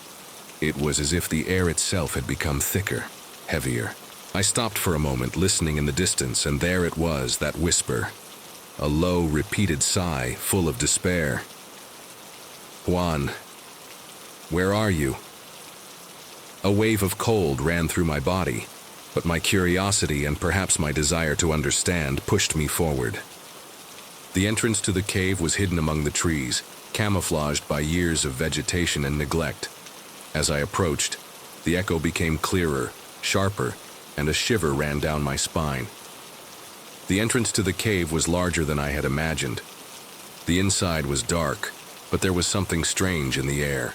The darkness was not just the absence of light. It was as if the cave itself was alive, breathing, waiting for something. As if the cave itself had a power emanating from its depths, something that should not be awakened. Juan, don't leave. The voice sounded closer now, as if it were speaking directly to me. My heart pounded, but I kept moving, driven by an invisible force pulling me further inside. When I crossed the threshold, the cold intensified even more. It was a cold that didn't come from the air, but from the walls of the cave itself, a cold that seeped into my bones.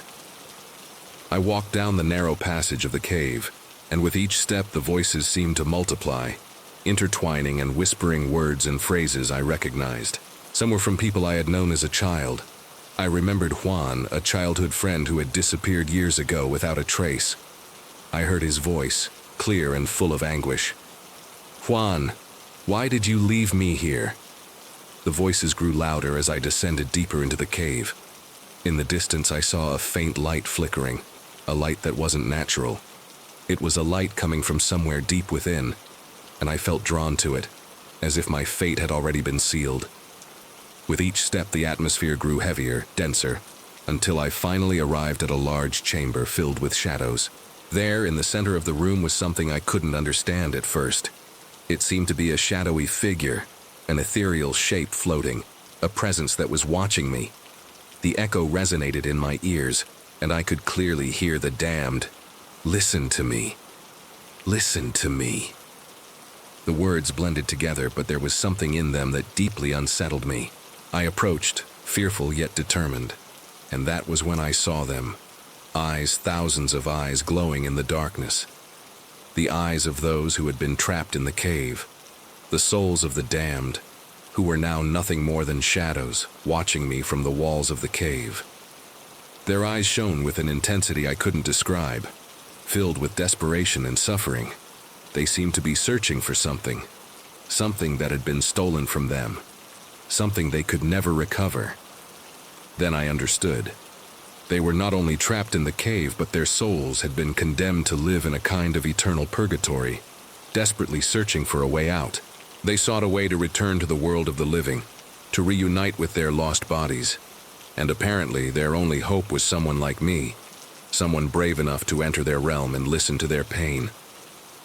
"Please," a voice whispered through the walls, "save us." The air grew thick and I felt an unbearable pressure on my chest. The voices merged into a desperate clamor, a collective scream filling the cave. "We can't rest. We can't be heard." My mind began to cloud, and my body felt heavier. What did they want from me? What could I do to help them? I tried to step back, but something held me in place. An invisible force kept me there, and the voices kept growing louder and louder. "Listen to me. You can't leave." In that instant, the light I had seen earlier intensified, and I could see something else in the cave. It was a portal, a dark vortex like a crack in the fabric of reality. Something was coming from that vortex, something that didn't belong to this world, something from the other side. The shadows seemed to move toward the portal, as if being dragged, as if they were searching for an exit. The voices, now a unified crowd, begged with palpable desperation. "Let us out, let us rest." Fear paralyzed me, but at the same time compassion flooded me.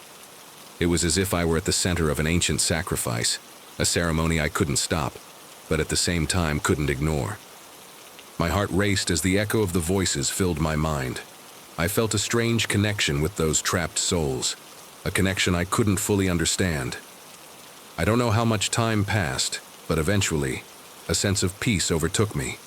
I knew that the souls of the damned would not find rest in my presence, but something in me offered them comfort, even if just for a moment. Slowly turned and left the cave.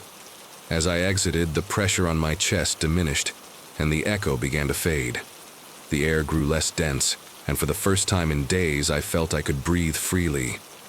But I knew the shadows remained there, deep within the cave, waiting to be heard again, heard. That night, while the echo kept repeating the voices of the damned, I curled up in my bed, aware that the secret of the cave was larger than I had imagined. Something had changed inside me, something I couldn't explain, but that I would carry with me forever. The voices would continue to resonate, but now, when I heard them, I knew they were not just echoes from the past. They were sighs of desperation, a call from the other side of the abyss, a reminder that sometimes shadows cannot rest. The air in the village had become thick, as if the atmosphere itself refused to let us breathe freely. It was as if something was watching us at all times, something we couldn't see but could feel. Every night, the echo kept growing louder, closer. The voices of those who were no longer here, those who had disappeared without a trace, now rose like a scream of despair, repeating phrases we had once heard but never wanted to understand. At first, we thought it was a natural phenomenon, a rare occurrence in the mountain, something that only happened in our isolated village. But soon, that same rarity became a nightmare. The voices were too specific, too clear, as if those speaking were trying to tell us something, and every word seemed to come with a deep sigh, as if the dead themselves were struggling to escape the shadows and be heard. It was one of those nights, when the echo was louder than ever, that something inside me broke. That voice, the voice of my brother, the one who had disappeared years ago, sounded again. "Don't forget what we promised." And although I tried to convince myself it was just my mind playing tricks, something told me it wasn't. It couldn't be. The disappearances weren't coincidences. They weren't simple accidents. There was something else, something much darker, that had been lurking from deep within the cave. I woke up in the middle of the night, with the feeling that time had stopped. The echo was still there, and my heart raced. I got out of bed and walked to the window, looking into the darkness for something I couldn't understand. The full moon illuminated the village, but instead of offering comfort, It seemed to intensify the fear. I couldn't stop thinking about what Esteban had told me, about those ancient pacts, that sacrifice the ancestors made to save themselves. Now, the shadows that had been freed were rising, and with them, the condemned souls looking for a way to return to the world of the living. The echo of the damned was no longer just a whisper. It was now a roar, a scream full of despair, as if the souls trapped in that forgotten cave wanted to drag us with them. "Help me! Free me!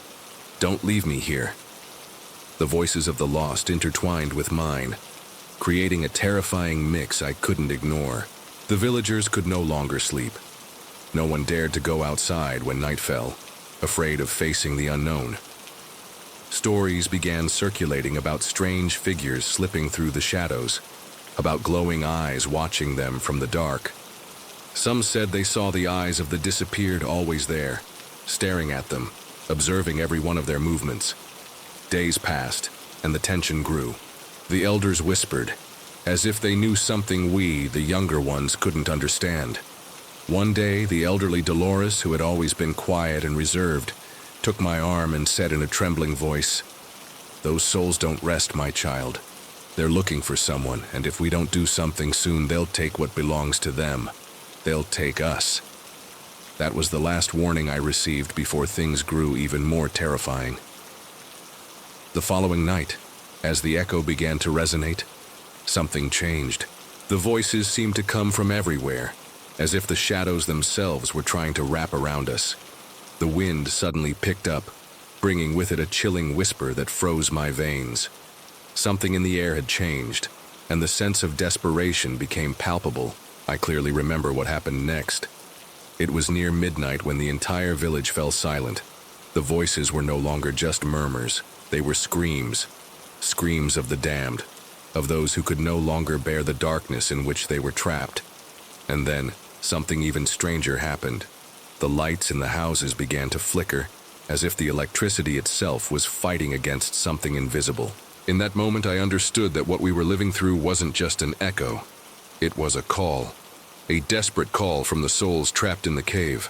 A call begging to be heard, begging to be freed. And we, the villagers, were at the center of it all. We were becoming part of the story, part of the cycle that had begun long ago.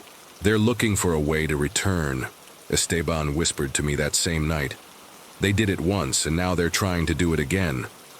But they can't do it alone anymore. They need a body. They need someone to take it.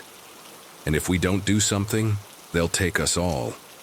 Fear overtook me and everyone in the village. No one dared to go outside. No one dared to speak too loudly. There was something in the air that made us feel like the shadows were near, waiting for the right moment to claim what had been promised to them. The voices kept coming, getting closer each night, more desperate. The cave on the outskirts of the village seemed to be calling with a supernatural force, a force we could no longer ignore. People whispered among themselves, sharing their fears, their suspicions. We all felt that time was running out. Something had to change, something had to be done, or the souls of the damned would not rest until they took what belonged to them. In the midst of all this chaos, I realized something terrifying. The souls of the damned weren't just looking for a body to return to the world of the living. They were looking for someone who could hear them, someone who could listen to their suffering and, in some way, free them from their eternal prison. And as I thought about this, a deeper fear than ever seized me. The desperation didn't only reside in the shadows that lurked. It also resided in us, the living, who feared we wouldn't be able to bear the burden of those condemned souls. The question that haunted us was no longer just one of survival. It was one of destiny. Would the damned allow us to live in peace, or would we be part of their sacrifice, part of their desperation? That night, the echo returned, louder than ever. And this time, it wasn't just the voices that were present. There was also a deep sigh, as if a multitude of souls were breathing in unison, waiting to be heard, waiting to be freed. I knew that soon the time would come when we would have to decide what to do. But as the voices kept repeating their calls, part of me knew that there wasn't much time left. The souls of the damned were closer than ever. And sooner or later, someone would have to listen. The nights in the village were no longer the same. The echo, that strange sound that had started as a mere murmur, had now become a constant presence, a shadow wrapping around us, as if it were watching us from every corner. At first, we thought it was just the wind, or perhaps a natural phenomenon, but over time the voices took form. Voices repeating phrases from people we had lost years ago. People who had disappeared mysteriously, as if swallowed by the darkness. The first time I heard my mother's voice, it was on a dark night, much colder than usual. I was lying in bed, staring at the ceiling, trying not to think about what we already knew. Something strange was happening in the village. The cave, the echo, the disappearances, everything fit into a puzzle that seemed incomplete. But that night, the atmosphere was charged with a strange feeling, as if the air was about to explode. It was then that I heard, for the first time, my mother's voice. It was clear, soft, but with a tone of desperation I couldn't ignore. "Son, don't forget who you are. Don't forget what we left behind." My heart skipped a beat. It was impossible. My mother had disappeared years ago, and since then, no one had heard from her. How could I be hearing her voice now in the stillness of the night? I quickly got up, my legs trembling, and ran to the window. The full moon illuminated the village, bathing everything in pale light. The streets were deserted, as always, but the echo was still present, louder than ever. My mother's voice, now repeated, reached me again, this time clearer, as if it were right behind me. "Don't be afraid, son. It's me. It's your mother." My mind was filled with questions. Was it really her? Or was it some manifestation of the souls trapped in the cave? I knew something wasn't right, but my mother's words cut so deep that I couldn't help but desire to hear more. I needed to know. I needed to understand. That same night, I made a decision that would change my life forever. I decided to go to the cave. I couldn't stay any longer with that doubt, that feeling of being called by something I didn't understand. Despite the fear, something pushed me to seek answers. It was no longer just about the echo. It was no longer just about the disappearances. It was about finding my mother, about giving closure to that part of my life that had remained so empty. At dawn, I headed toward the cave's entrance, determined to face whatever awaited me. The entrance was dark and narrow, as if the earth itself wanted to hide it. The echo continued, but this time I could hear not just the voices of the damned. Among them, I could distinguish my mother's voice, clearer each time. Entering the cave felt like walking into another world. The air was dense and cold, and each step I took seemed to resonate in the emptiness, as if everything around me were watching.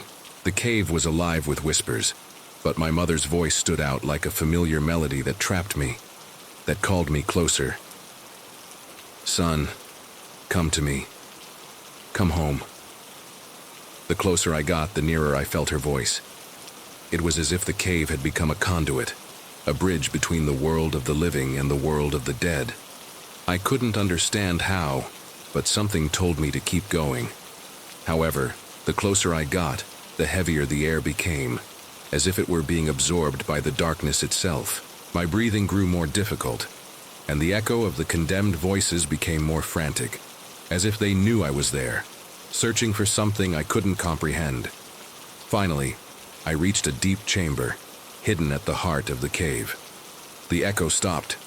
An absolute silence filled everything, a silence that crushed my chest. In the center of the room, there was a figure.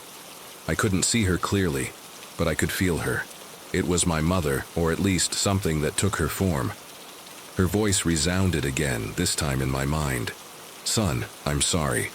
It wasn't my intention, but I couldn't avoid it. The packs of old have trapped us all. I am here, trapped, waiting for you to free me. But be careful, my son. The price they will ask will be high." A chill ran down my spine. Something wasn't right. The figure in front of me faded, but her words continued in my mind, echoing loudly. "The sacrifice of the living is the price to free the dead." Suddenly, the walls of the cave began to tremble. The echo returned with terrifying force, and the voices of the damned mixed with my mother's whisper. "You don't have much time, son. They will come for you." I didn't know how, but something inside me urged me to leave, to get out of the cave before it was too late. I ran without looking back, the echo of the voices growing behind me as if they were chasing me. My heart beat violently in my chest, and the air grew colder. I could feel the presence of those trapped, those beings that cried out for something I could not give them. As I exited the cave, the sun began to set, tinting the sky a deep red. I sat down, exhausted on the ground, trying to process everything that had happened. My mother's voice still resonated in my mind, but it was no longer the same. Now there was a profound sadness in it, a sadness that filled me with an indescribable emptiness. Son, forgive me. The village continued its daily life, oblivious to what had happened in the depths of the cave. But I knew nothing would ever be the same. I had heard my mother's voice, I had felt her presence, but I had also understood something else. The trapped souls, the damned, were not just victims of their fate. They were trapped in a cycle seeking vengeance or perhaps peace, but the only way to free them was through a sacrifice. And I didn't know if I was willing to pay that price. My mother's voice, although now distant, still echoed in my ears. But I knew I had to find a way to free them, without falling into the trap they set for us from the past. The souls of the damned were still there, and I was still trapped in their echo. The moon shone brightly that night, reflecting a silvery light that bathed the mountain village, giving it an almost unreal air. The silence was deep, only interrupted by the rustling of the leaves in the wind and the distant murmur of what seemed to be an echo, though of a nature different from anything we had ever known. For days, the inhabitants of our small village had begun to hear that strange sound coming from the bowels of the mountain. It wasn't a simple echo. It wasn't a natural sound. The voices that made it were clear, crisp, as if the people who emitted them were right next to us, but we knew it wasn't true. Those voices belonged to those who had vanished into the dark shadows of history, to those who had disappeared without a trace, leaving behind only the void of their absence. At first, many of us thought it was just a natural phenomenon, a rare resonance caused by the wind in the caves. But soon, the voices began to repeat, full sentences, fragments of conversations that did not belong to the present, but to the past.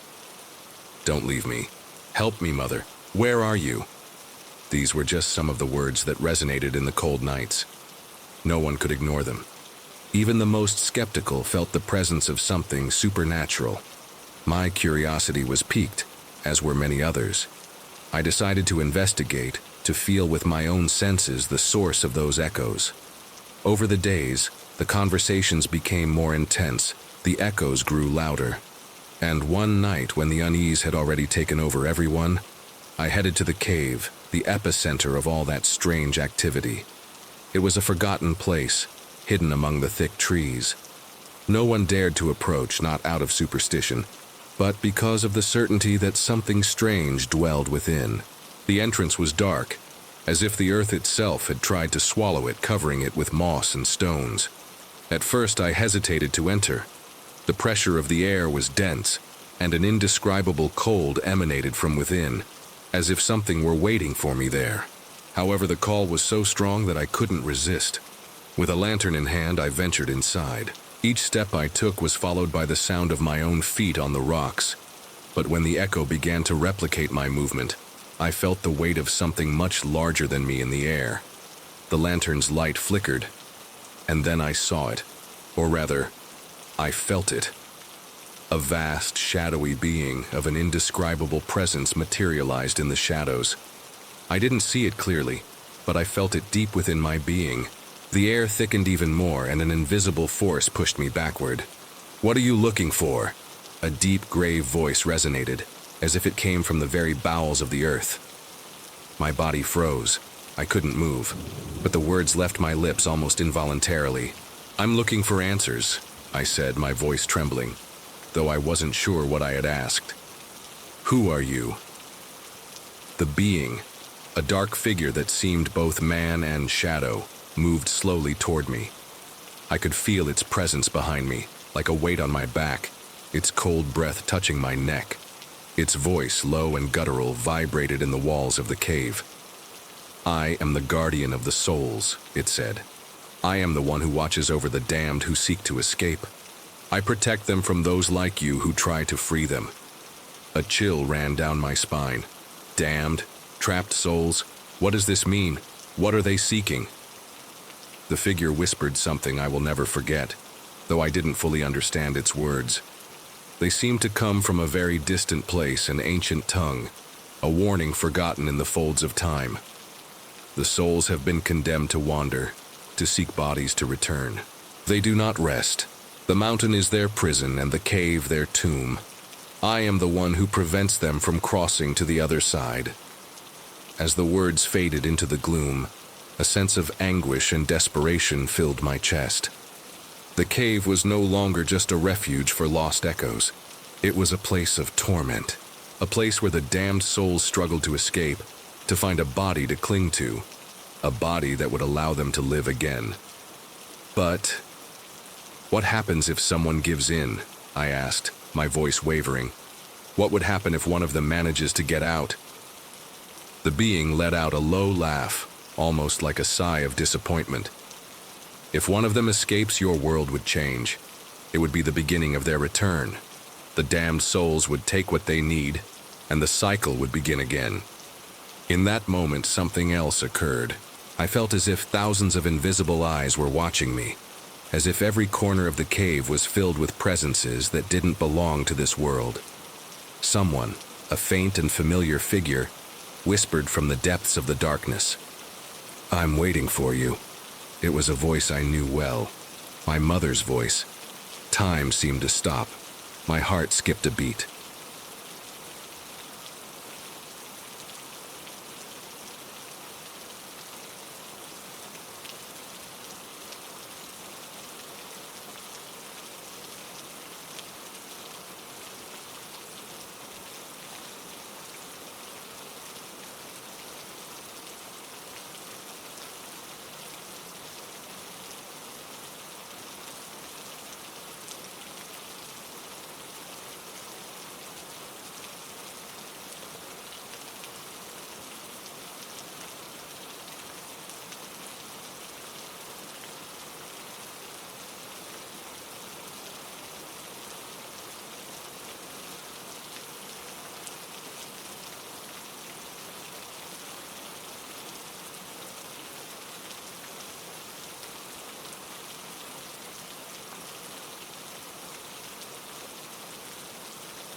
I couldn't believe it.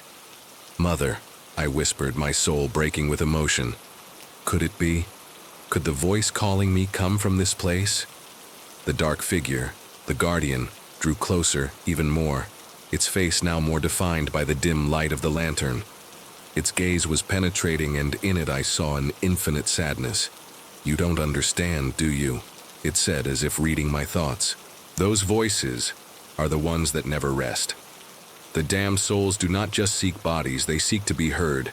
They seek for someone, somewhere, to remember them, because in oblivion the shadows devour them." I felt a deep pressure in my chest, a physical pain. The words of the figure resonated powerfully, as if they were not just in my ears but in my very soul.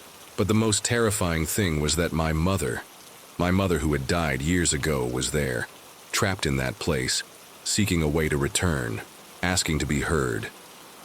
I knelt, fear and desperation overwhelming me. I didn't know what to do. Should I listen to my mother's call and try to free the damned souls, even if it meant putting everything I knew in danger? Or should I let the guardian fulfill his task, maintaining the balance between the living and the dead? The echo of the souls continued to resonate in the cave, and for the first time, I understood that it was not just a sound. It was a warning, a sigh from all those who had lost their way. I knew that in some way I had to make a decision, but fear loomed over me, making it almost impossible. The guardian watched my hesitation. "Time is running out," he said gravely. "Every night that passes, more souls are freed. You decide, young one." And then a piercing scream filled the air, a sigh full of anguish and pain. "Don't leave me, my son." It was my mother's voice. Could it be that this voice came from beyond? Or was it the echo of a damnation, a soul trapped in the cave trying to take my body to return to life? The guardian looked at me one last time. His figure faded into the shadows, leaving me alone with the voices and the echo. I decided to leave, with the feeling that the cave was not just a place of damnation, but a space filled with stories, with memories, with beings still waiting to be heard. In the distance, the echo continued, louder than ever. The night descended upon the village, bathing every corner in a dense and thick stillness. The stars shone, but it was not a comforting light. There was something in the air, something that could not be named, a heaviness that had not been felt in years. The echoes, those distant voices repeating fragments of the past, had intensified.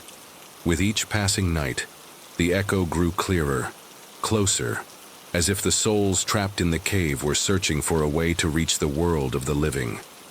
I, like many others, could not ignore what was happening. Despite the fear that surrounded me, I knew I had to discover the truth.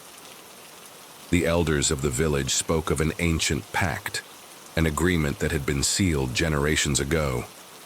They said that in the beginning, the village prospered because there was divine protection, a sort of peace granted by the spirits in exchange for something very valuable. And this protection, this peace, had always been tied to the rules of the mountain, rules that no one was to break. But something had changed. Something had been broken. I clearly remember the night I decided to enter the cave again. The voices were no longer just an echo. They were desperate screams, words filled with pain, and something else, something I couldn't identify. What was that presence that felt stronger every day? It was an unsettling silence that surrounded me when I reached the entrance of the cave. A penetrating cold seemed to emanate from deep within the earth, as if the cave itself were breathing. I had the feeling that forgotten ancient memories floated in the air, watching me, calling me. The lantern in my hand trembled, but not from the wind.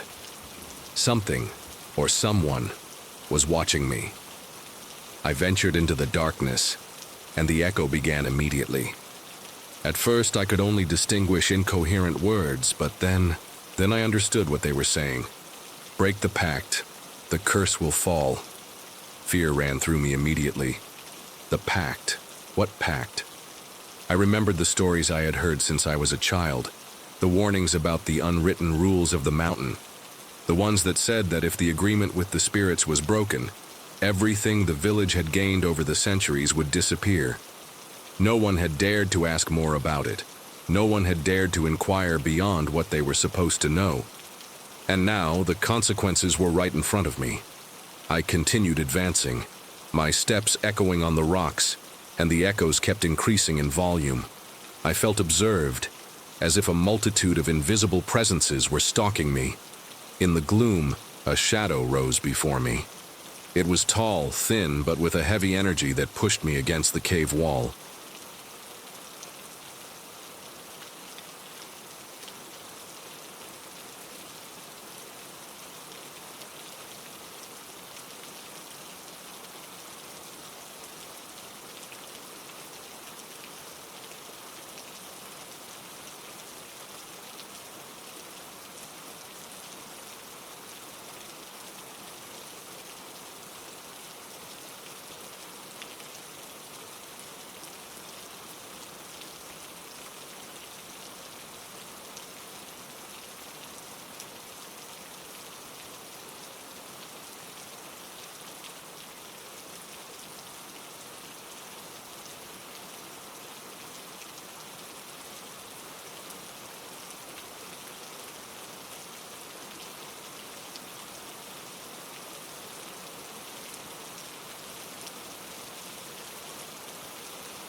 A whisper reached my ears, although I saw no one.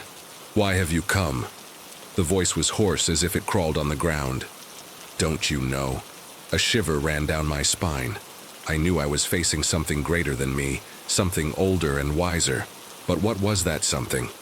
The voices continued. Some were almost inaudible, others overlapped, but I was able to understand the following. The pact was broken. They didn't know it, but the betrayal had already been made. Those who came before, the ancestors, made a deal with us.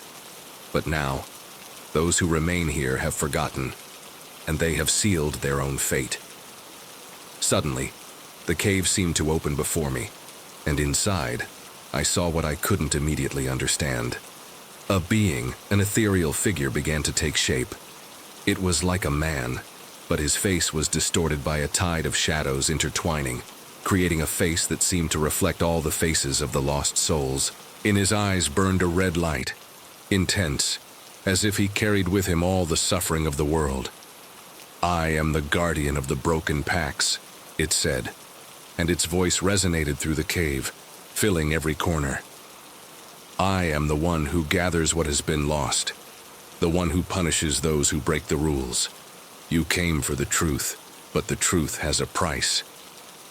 The air around me grew dense, almost unbearable. The guardian advanced, and with its presence a multitude of transparent figures emerged from the darkness.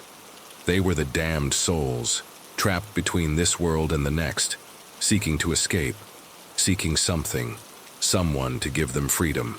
The ancestors of this village made a deal with us. They offered us something valuable, but what we have received is no longer enough.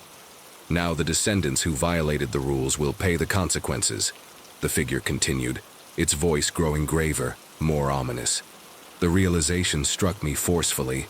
The pact was not something physical. It was not a simple promise of lands or riches. The pact had been with the souls themselves, with the spirits of the dead. And the descendants, us, had forgotten to honor those rules. At first, everything had been prosperity and blessings, but over time, greed and the forgetfulness of ancient customs had made us lose the way.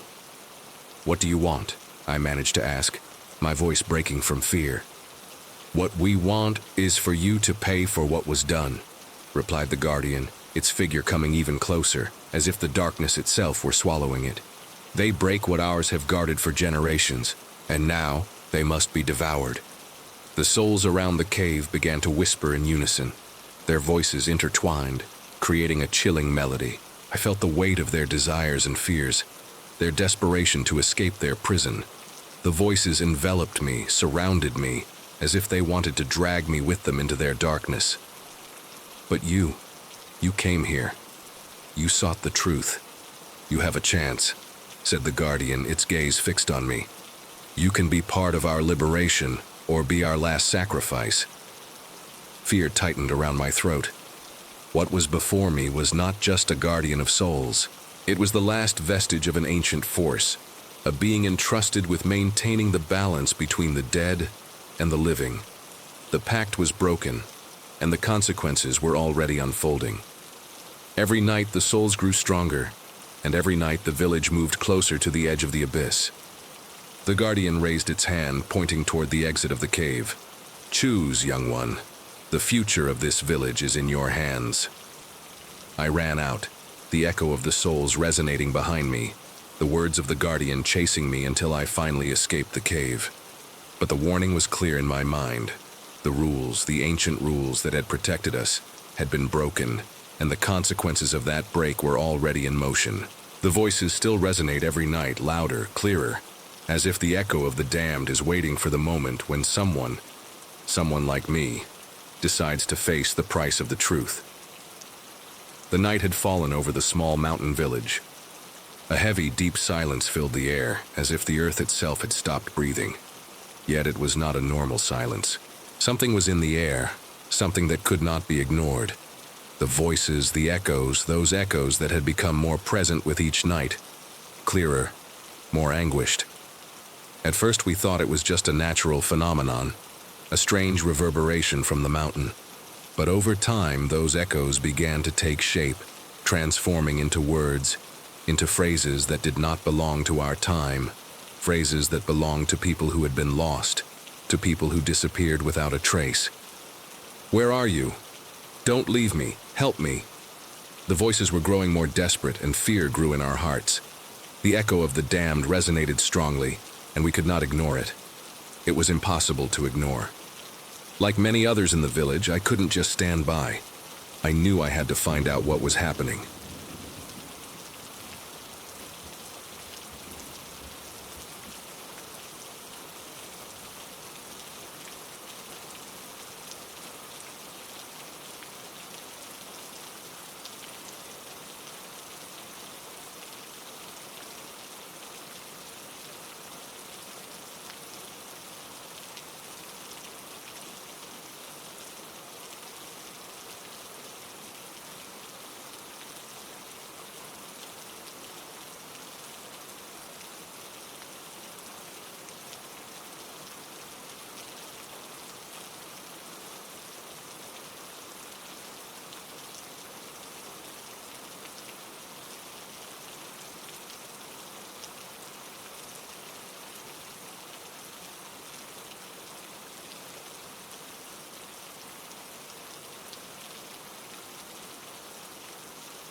No one dared to speak too much about it.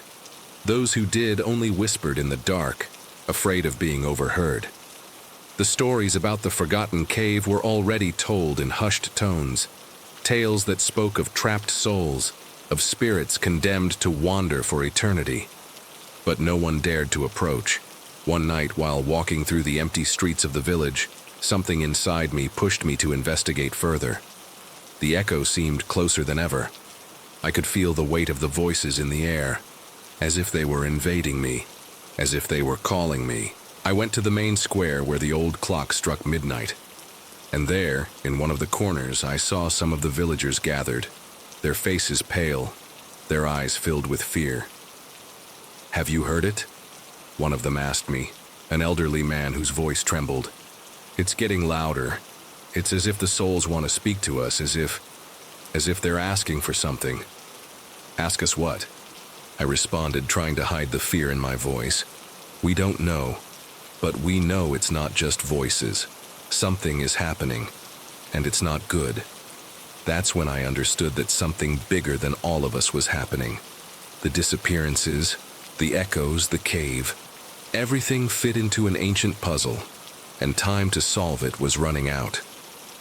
The idea of facing the unknown terrified us, but we knew we couldn't do nothing. The village, though fearful, decided to come together. We gathered in the old church, seeking answers, seeking strength. We all felt the same. The echo of the condemned was no longer just a phenomenon, but a threat lurking in the shadows. The voices in the cave grew more intense each night. We could hear them even when there was no wind, even when the air was calm. The words were clear and distinct, and they always spoke of the same thing: bodies, souls, condemnation. We gathered our courage, determined to unravel the mystery. The strongest men in the village, those who feared nothing, volunteered to lead the expedition into the cave. I, though not a man of weapons, felt I had to accompany them. Something inside me told me I had to be there, that I had to face whatever was lurking. As we approached the cave, the echo grew louder. We could hear the voices clearly, some screaming, others whispering. "Help me," they repeated. "Don't leave me, my son." It was impossible not to feel the weight of those words. The bravest among us, lanterns in hand, began to venture into the cave's darkness. The cave, like an open mouth to the abyss, seemed to devour the light of our lanterns. The passages were narrow, the ceilings low. The air was damp, filled with a chill that seeped into our bones.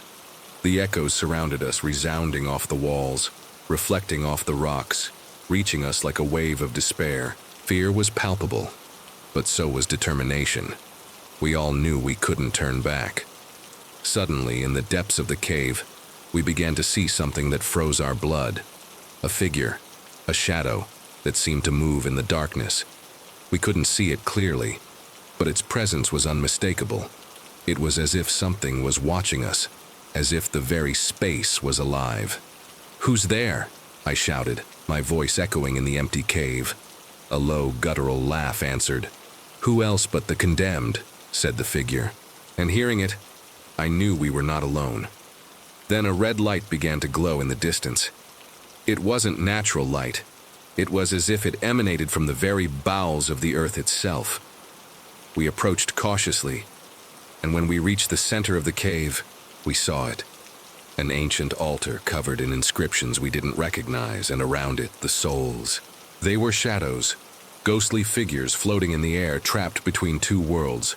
Their faces were unclear, but their eyes shone with infinite sadness. The voices began to resonate louder, some clearer than others. "Release us," they said. "We want to return, we want to live, help us." Fear took hold of us, but at the same time, a strange force united us. Instead of fleeing as fear suggested, we held hands. We were united, all of us, as one being. The voices, though unsettling, seemed less terrifying now that we shared the same feeling, the same resolve. We couldn't allow the condemned souls to drag us into their darkness. We had to do something. It was then that a soft but clear voice rose among us. It was the voice of an elderly woman, the grandmother of one of the young men in the village. "We can't let them go," she said, "but we can't keep carrying this weight either. The pact must be fulfilled. The price must be paid, but with our unity, we can give them peace." The woman spoke with wisdom, and all present understood what had to be done. We approached the altar, placed our hands on the inscriptions, and, without fully understanding what we were doing, began to recite the words that the woman had learned from her ancestors. The voices of the souls began to quiet, as if they were listening to our invocation.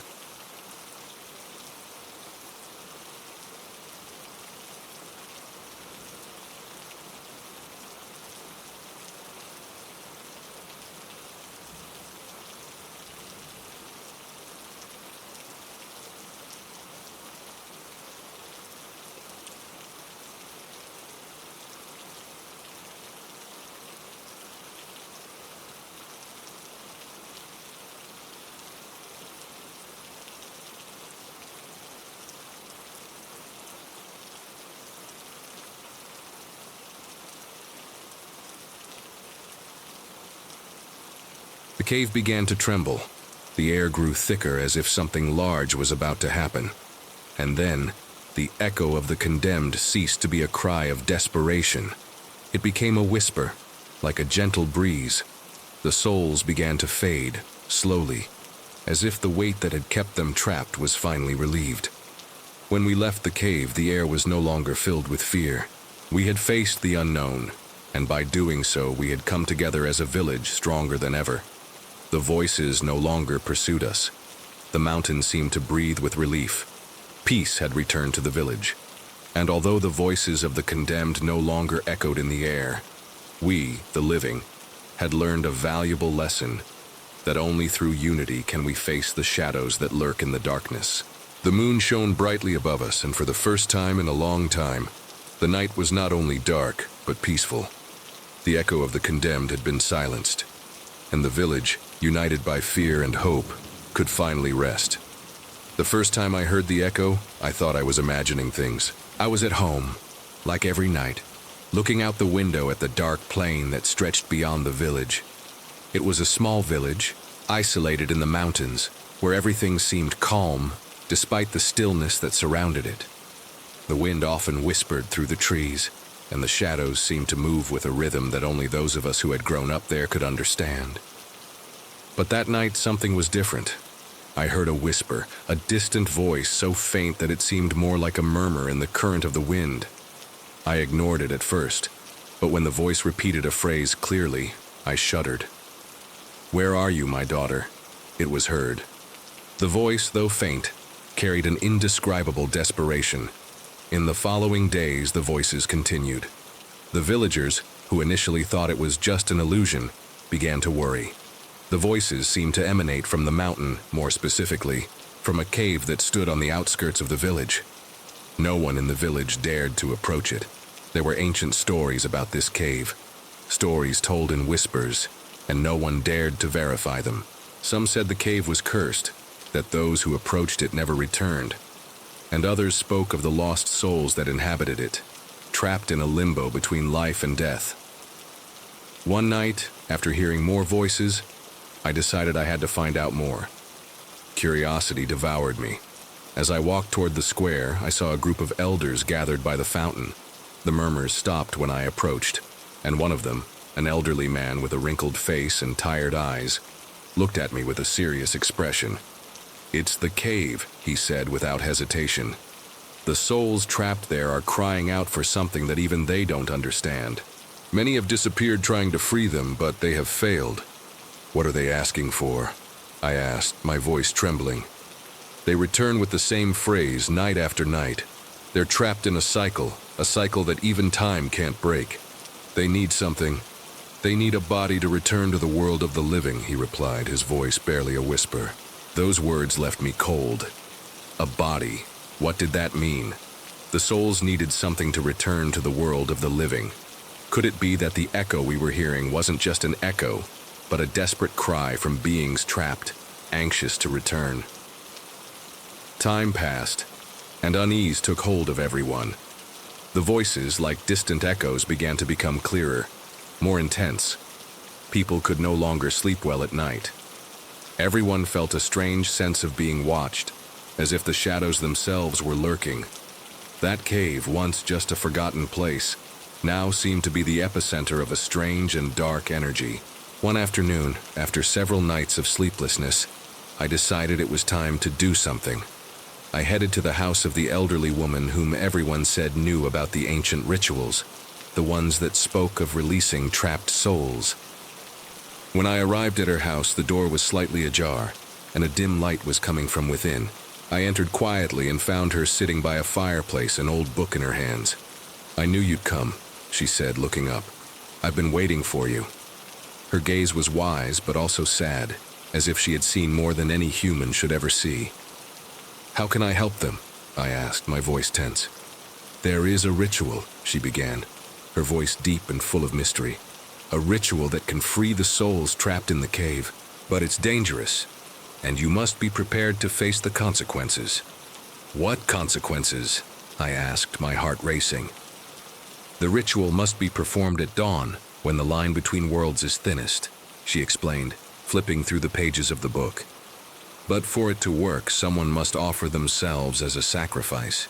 It's not something that can be done without paying a price. The ritual might free the souls, but it could also bring terrible consequences."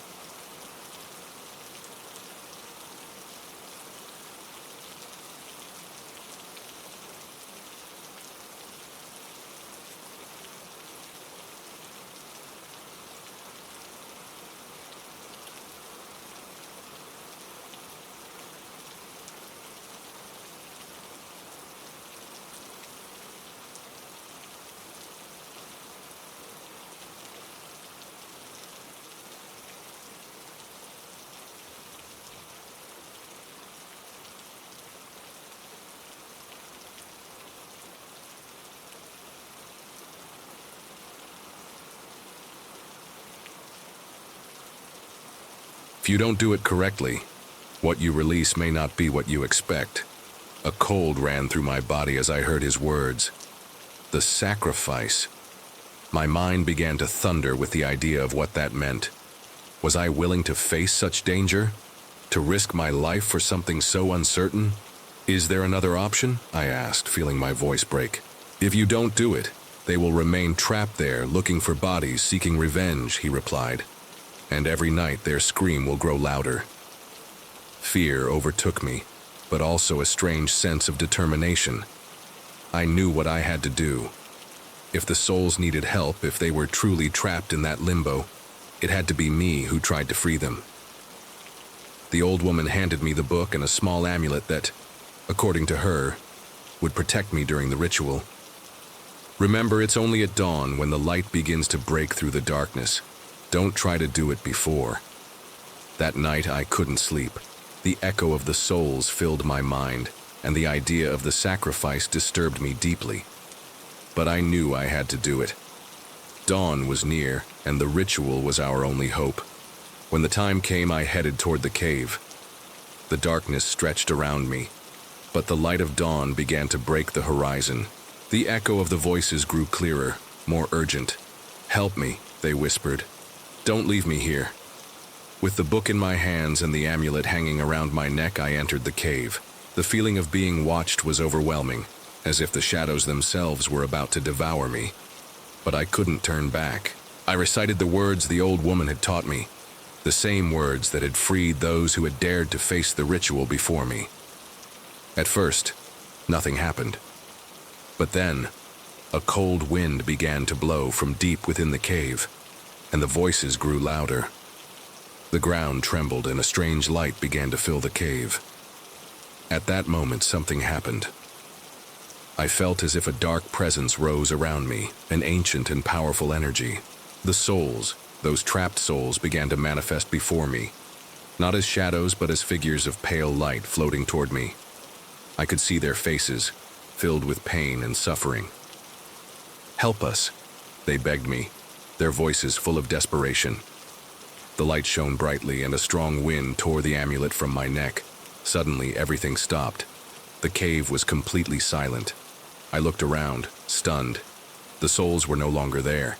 The pressure in the air disappeared. It had worked. Dawn finally arrived, and with it, peace. The echo of the voices faded, and a heavy weight lifted from the village.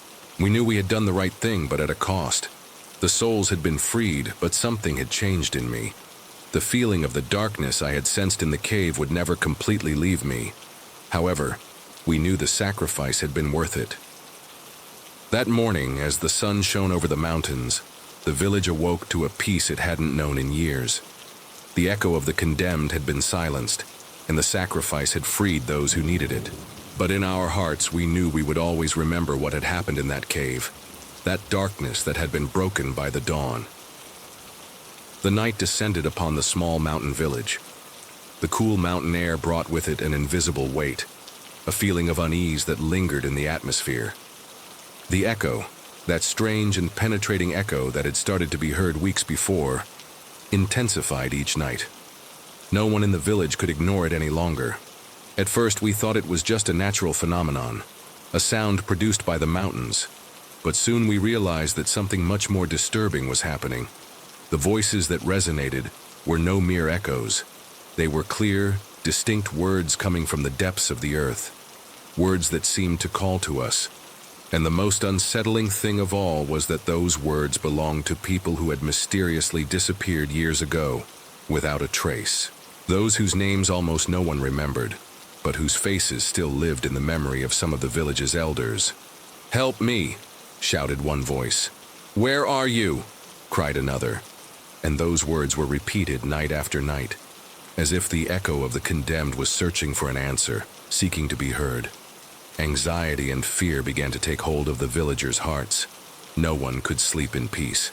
We all knew something strange, something beyond our understanding, was unfolding in the darkness. My own curiosity led me to investigate. What were those echoes? Where were they coming from? I decided to follow the voices, to venture into the forgotten cave that many spoke of in whispers. No one dared approach it, but I felt I had to. Something inside me told me I couldn't let the opportunity pass to discover the truth. If there was truly something that could free those condemned souls, I had to be the one to do it.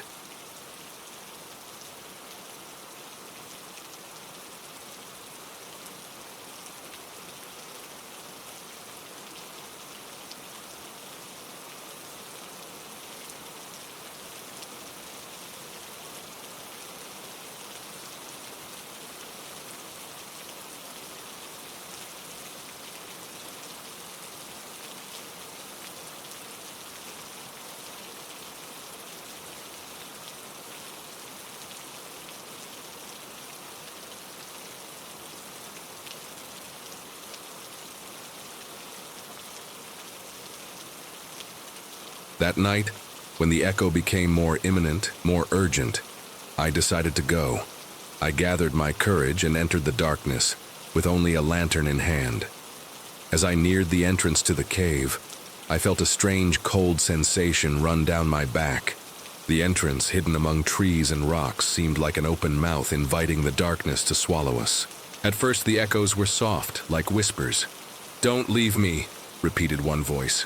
"I've waited so long," said another, almost like a lament. The words tangled with the natural sounds of the cave, making it difficult to discern what was real and what wasn't. With each step I took, the voices seemed to grow more intense. They were no longer whispers. They were screams, anguished, desperate. I felt how fear overtook me, but my determination was stronger. I couldn't turn back. I couldn't let these souls remain trapped forever. I kept walking, going deeper and deeper into the cave, until the lantern illuminated a figure in the distance. It was a shadow, a figure that seemed made of the very shadows of the cave. An ancient being, as if time itself had become trapped in its form. Its eyes shone with an intensity that froze my blood. I knew, deep in my soul, that I had found what I was looking for, the guardian of the souls. "Who are you?" I asked with a trembling voice, feeling the words catch in my throat. "I am the guardian of the lost souls," the figure replied, its voice deep and resonant. "I have been their keeper for centuries. They cannot leave, they cannot rest.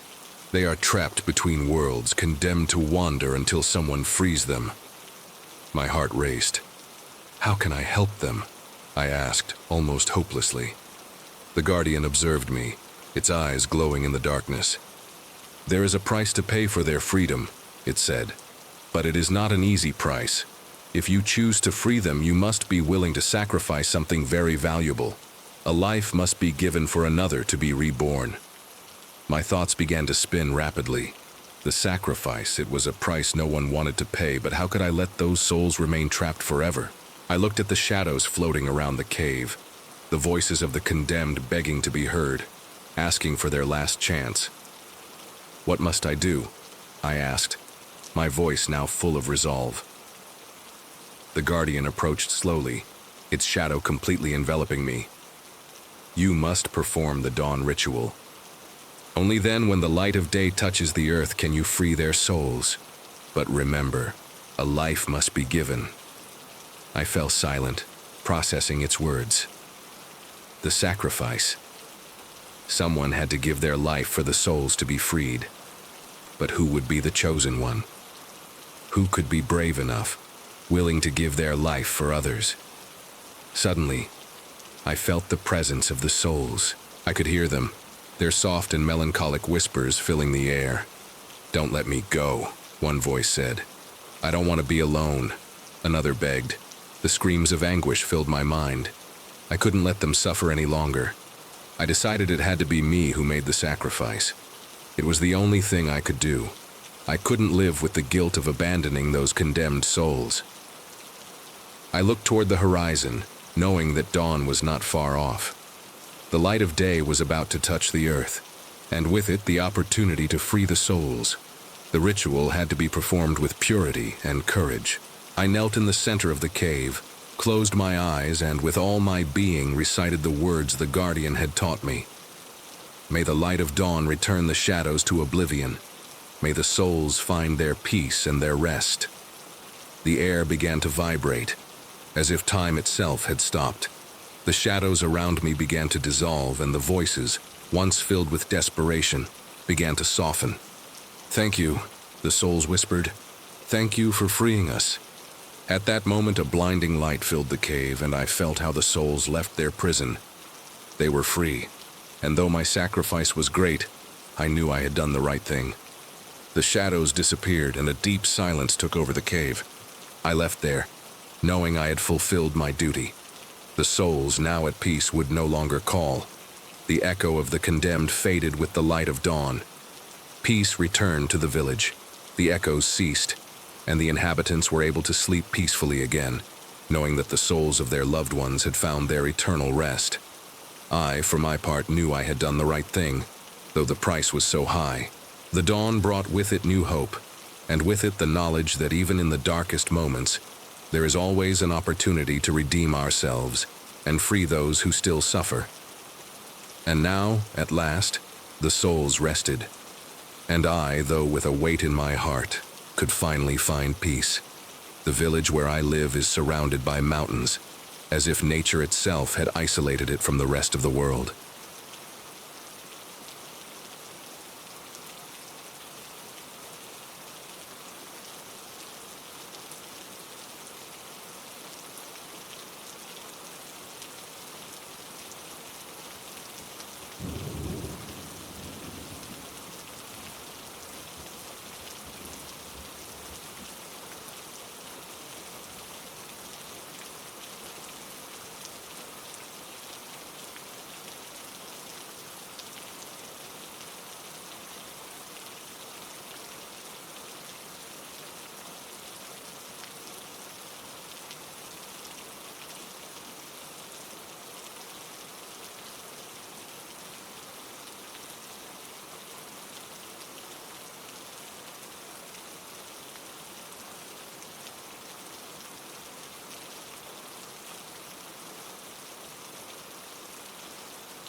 For generations, the inhabitants and I have lived with a strange peace, but also with the constant feeling that something dark lurked in the shadows.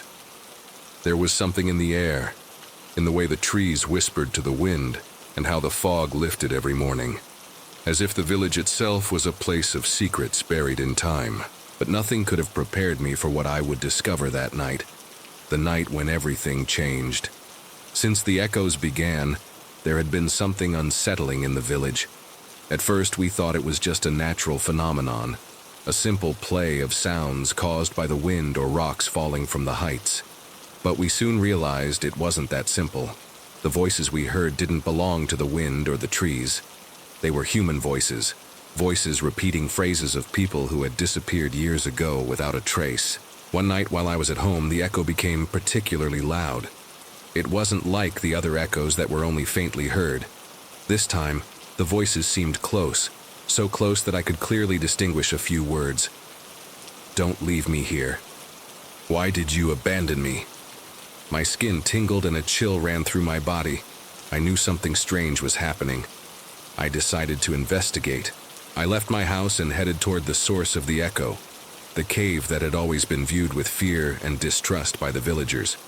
No one dared to approach too closely, for stories said that those who tried never returned. However, that night, something urged me to continue. When I reached the cave, I could hear the voices more clearly. They were full of desperation, of sadness. As I ventured into the darkness, the echoes seemed to surround me, as if the souls trapped in the depths of the cave were trying to communicate with me. The feeling of being watched was overwhelming. But at the same time, there was a strange calm that enveloped me. I wasn't alone, but I didn't feel threatened. It was as if the souls resonating in those walls were trying to tell me something. That's when I saw it. A faint light. A light that didn't belong to this world began to shine from the depths of the cave. At first, I thought my eyes were playing tricks on me, but the light grew stronger until it became a beacon of hope in the middle of the darkness. I felt drawn to it, as if something was calling me to approach, something that filled me with peace rather than fear. When I reached the center of the cave, the light surrounded me completely, and it was there that I felt a profound change in the air. The voices, which had once been desperate and full of suffering, began to calm, to transform. The anguish and desperation faded, replaced by an unusual serenity. The shadows that once seemed like threats vanished, and what remained was a space full of calm and light. The souls of the condemned were no longer trapped in a cycle of suffering. They had found something that freed them, something that allowed them to finally rest in peace. The light filling the cave was not only physical, but seemed to be a manifestation of the liberation of those souls, which now gently faded, leaving behind a deep and comforting silence. I stayed there, in that place of peace, for what seemed like an eternity. The cave, which had once been a place of shadows and unsettling echoes, had transformed into a sanctuary, The voices, once desperate, were now a distant echo, almost like a whisper of farewell, but not of suffering, rather of gratitude. I knew that the souls that had been trapped there had finally found what they had long sought: peace. When I left the cave, the first light of dawn began to rise over the horizon, as if the sun itself were celebrating that transformation. The air was clean, fresh, and the sense of oppression I had felt before completely vanished. Despite the darkness that had reigned in that cave, the light that now filled it had shown me something deeper, that even in the darkest places, in moments of greatest despair, there is always a light capable of guiding the way to peace. I returned to the village, and as I looked at the mountains surrounding our home, I felt grateful for that experience, for having witnessed something so profound and transformative. The souls that had once been trapped in the cave were no longer there, but their echo remained in the wind, as a reminder that though there is darkness in the world, there is always a light that can dispel it. And although the echo of the condemned no longer resonated in the nights, I felt that somehow it would always be there, in some corner of the village, as a soft and comforting presence. Because sometimes, what seems like an end is merely a new beginning, an opportunity to find peace even in the most unexpected places. The village was filled with calm, and the nights were no longer so fearful.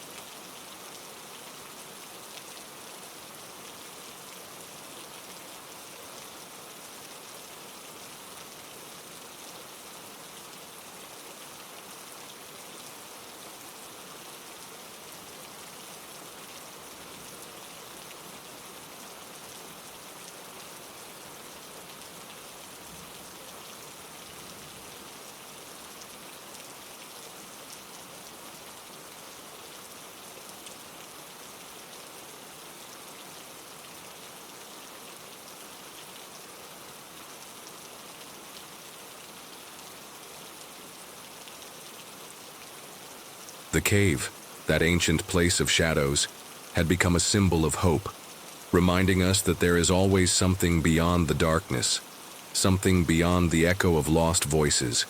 And when I looked at the mountains, I knew that the souls that had once wandered there now rested in peace. Time passed, and the village, that small and peaceful corner of the mountain, began to change. The voices that once resonated in the darkness, that strange call that froze our blood every night, began to fade. It was as if, finally, the echo that had tormented us for so many nights had come to an end. I don't know if it was the decision I made, the sacrifice I gave, or simply the fulfillment of a destiny we couldn't avoid. But something happened. The souls that had been trapped between worlds seemed to have finally found the peace they had sought. That morning, the dawn came differently. The light seemed softer, as if the sun, as it rose, brought with it a promise of calm, of rest. The air was no longer heavy as it had been during so many nights, and for the first time in weeks, I could breathe freely. The echo, that terrifying sound that had rumbled in every corner, was no longer heard. I remember that morning I decided to walk through the village. I wanted to see how the people were doing, how they felt after so much fear, after living with the sense that something greater than themselves lurked around every corner. At first, everyone seemed cautious, with wary looks, as if they expected the echo to return at any moment. But it didn't. The silence, which had once seemed like a threat, had become something comforting, like a warm blanket covering the village. I went to the main square, where the older people gathered to talk about past stories, about times when the village was young and full of life. I saw my neighbor, Don Andres, a wise and experienced man, with a deep look that seemed to have seen more than any of us could understand. He approached me, and for a moment he didn't say anything. He just looked at me, with an expression that I didn't know whether to call relief or sadness. "Did we make it?" he asked, his voice soft but laden with emotions. I knew what he was referring to, and I couldn't help but nod, even though the words got stuck in my throat. What we had done, wasn't something easy to talk about. No one in the village wanted to remember the suffering we had endured, and even less the way that suffering had brought us together. "The echo is gone," I finally responded, my voice a whisper. Don Andres nodded slowly, as if he knew it too, as if he had also felt the change in the air. "The souls are at peace then." I never knew if he said it with certainty or with hope. The guardian of the souls, that figure who had shown us the way, had spoken of liberation, of the possibility that everything would return to normal if the sacrifice was made. But, despite having done what was asked of us, I couldn't avoid feeling a slight shadow of doubt. The question will always remain whether, at some point, the echo will return. However, that afternoon, when the sun began to hide behind the mountains, I knew the change was real. The village looked different. The houses, the streets, the faces of the people, everything seemed lighter. The shadows were no longer so dark. Even the children, who once kept away from the forest and the hills, ran through the fields without fear, without that feeling of being watched. People began to leave their homes without that constant worry. The markets were full of laughter and cheerful conversations, and families gathered around the table without nervously looking toward the window, as if they were expecting to hear the echo of the condemned. That night, for the first time in a long time, I was able to sleep deeply. Without the echoes, without the laments, without that feeling that something was lurking in the shadows. The wind, which had once carried the lost voices of those who had gone, now whispered gently among the trees like a calm melody that rocked me into sleep. The days passed, and although the echo never returned, we never forgot what had happened. We never forgot the voices, the souls we had freed, and the sacrifice we made to give them peace. The village changed, but not in the way we expected. It wasn't just the end of the echo that brought calm. It was the awareness that sometimes the greatest sacrifices teach us the deepest lessons. They reminded us of the importance of staying united, of caring for our own, and never letting fear govern our lives. Over time, the echo of the condemned became a legend that parents told their children, a warning about the dark secrets lying deep within the mountain. But the most important thing was that, in the end, the village had learned to live in peace again, to find serenity in the small moments, in the light of day, and in the embrace of night. In the end, the echo faded.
And with it, the shadows we had feared so much disappeared.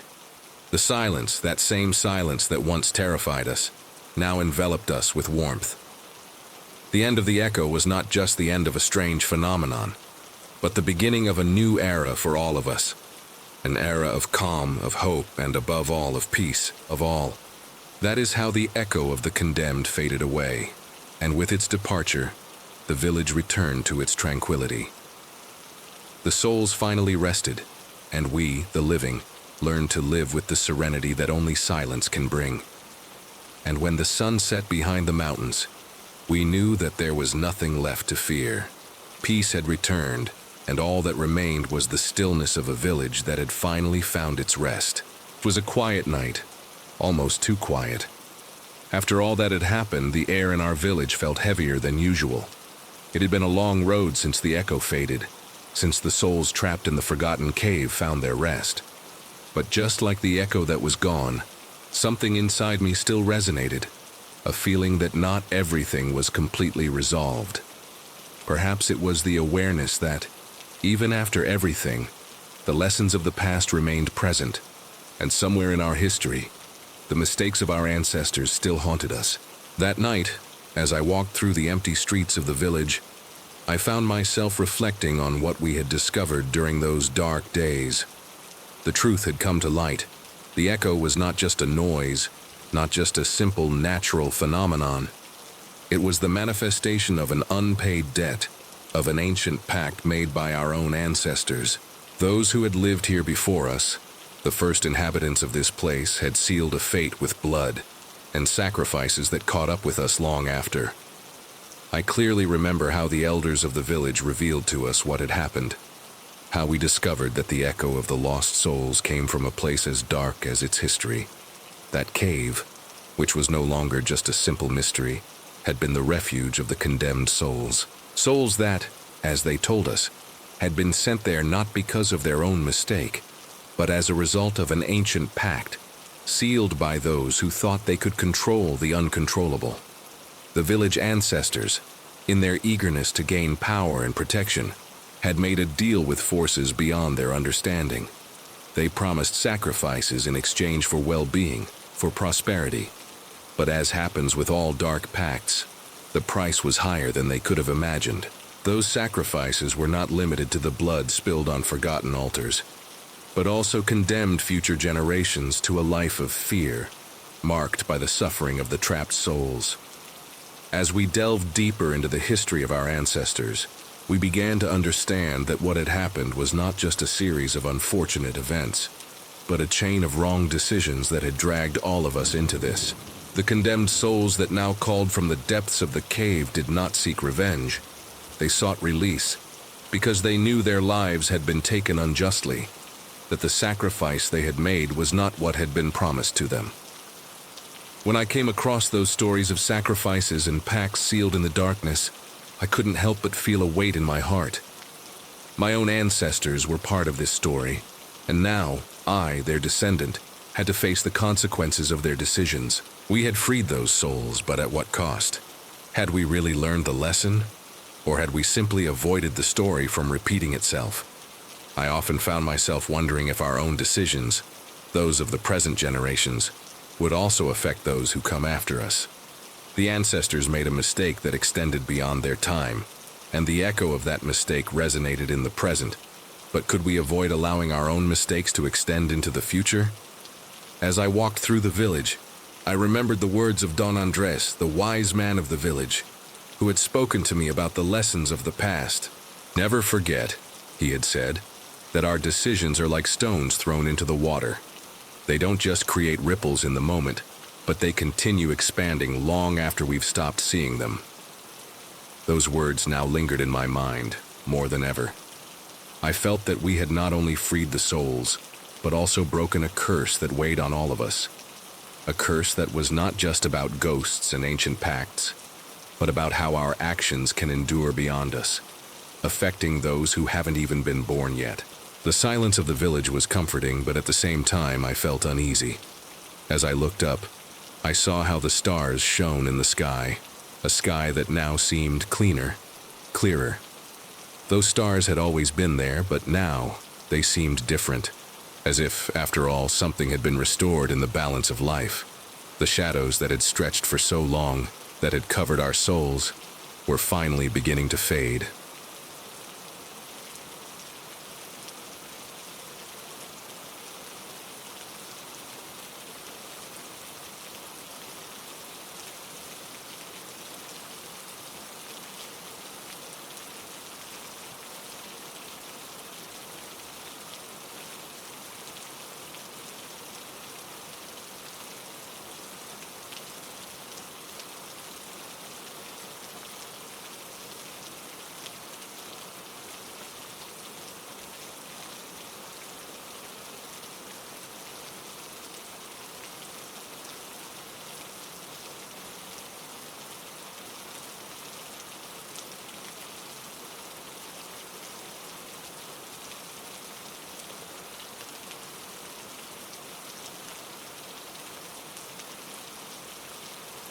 But despite the peace, a part of me couldn't stop thinking about the lessons our ancestors had left us, about what had happened, and how we could ensure we didn't repeat the same mistakes.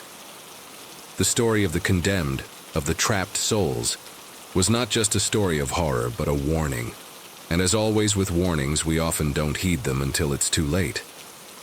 That night I stayed looking at the stars a little longer, reflecting on everything we had lived through, what we had discovered, and what we had left behind. I knew that although the echo had gone, the echo of the past would continue to resonate in our hearts, reminding us that the price of our decisions can be much higher than we imagine. In the end, the village found its calm. The echo disappeared, but the lessons remained etched in everyone's memory. We learned that our decisions, no matter how small they may seem, have the power to change the course of our history. And though the shadows that had stalked us never returned, the light that came from our learning continued to illuminate the path toward the future. A future that, hopefully, would be different from that of our ancestors.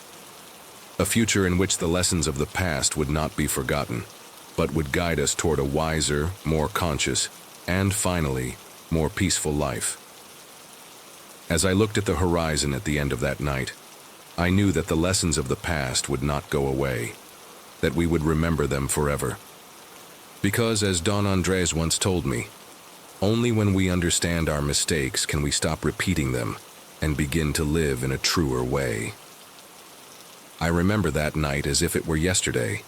The sky was clear, with no clouds to interfere with the view, and the moon softly illuminated the mountain peaks surrounding our small village. There was something in the air that night that made me feel a strange calm, as if, finally, the shadows of the past were fading. It had been a long time since the echoes of the condemned souls faded into the distance. Since we discovered the truth about the souls trapped in the forgotten cave, our village had changed. The fear that had kept us on edge for so many nights had dissipated, but at the same time something had broken inside me. I had not only faced the supernatural, but I had also learned to confront the deepest part of my own existence. The feeling that something had to change, that I needed to find something beyond the answers we had discovered, led me one morning to walk toward the mountain. I had never been a person particularly inclined toward spirituality, nor had I felt a deep connection to nature.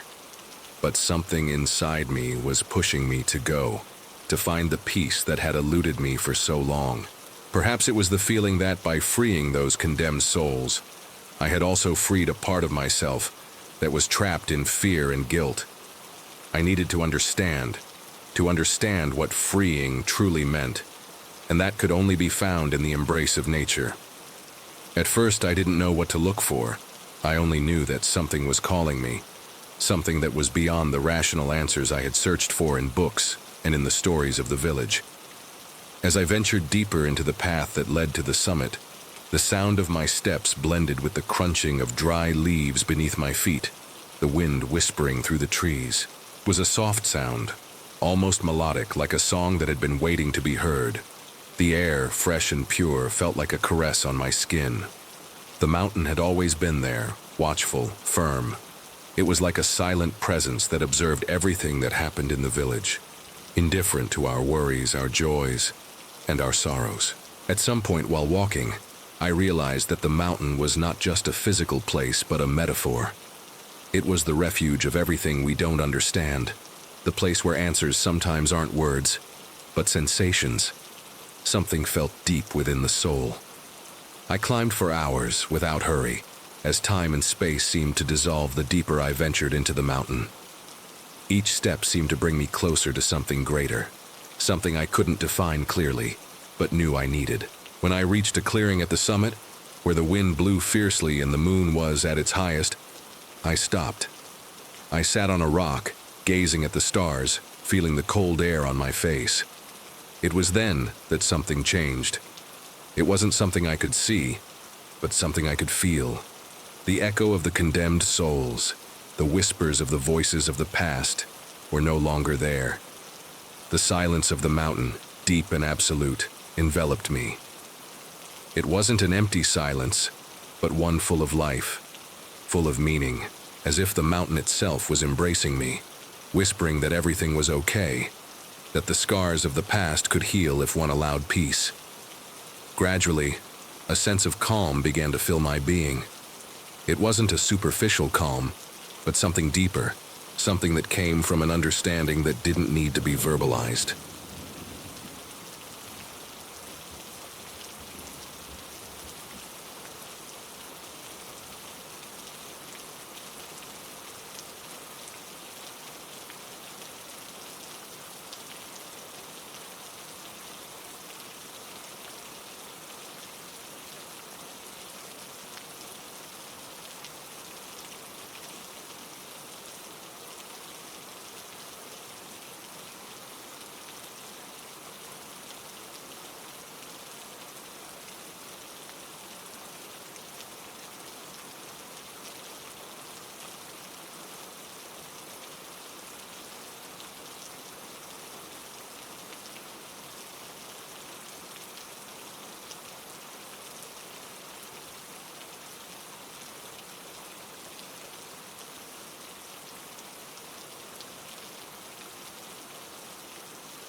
The mountain, with its stillness, was teaching me to let go, to release the fears and worries that had tormented me for so long. Everything I had lived, everything I had faced, now seemed a distant echo, a part of the past that no longer had power over me. I don't know how long I stayed there, sitting in that clearing, but when the sun began to rise on the horizon, its light softly warming my face, I knew I had found something greater than any explanation. I didn't need answers, not even complete understanding. I only needed to feel. I only needed to be there, in that moment, connected to the essence of life itself. I descended the mountain that morning with a sense of renewal. I had left behind many of the shadows that had accompanied me, those that had been born from the trapped souls and the mistakes of our ancestors. Peace was not something I could seek in a book or in a story, but something I had to experience for myself. The mountain had shown me that the deep connection to nature, to the world around us, is what helps us heal, to find calm in the midst of chaos. Back in the village, the air seemed fresher, the colors brighter, and the smiles of the people seemed genuine, free from the worries that had once marked them. It was as if, at the same time I found peace at the summit of the mountain, the village also found its calm. It wasn't a permanent, perfect calm, but it was enough. Because true peace isn't found in the absence of problems, but in the ability to embrace them without being dragged by them. Since then, whenever the stress of daily life begins to invade my thoughts, I close my eyes and imagine myself at the summit of the mountain, feeling the wind on my face, listening to the whisper of the trees, and letting myself be enveloped by the embrace of nature. It is there that I find calm, the refuge we all need to heal and move forward. And as life goes on with its ups and downs, I continue to remember that night, when the mountain taught me the most important lesson of all, that peace is not a destination, but a journey taken step by step, breath by breath. And on that journey, nature is always there, waiting for us, ready to offer us its embrace. The village, which once lived under the shadow of a palpable fear, began to experience something different, something that was no longer so terrifying, but that, in its own way, was still deeply unsettling. After weeks of unease and tension, the nights had calmed. The echo, that strange whisper of voices speaking to us from the shadows, no longer repeated phrases of desperation and suffering. Instead, there was something else. Something that floated in the air with the serenity of a melody.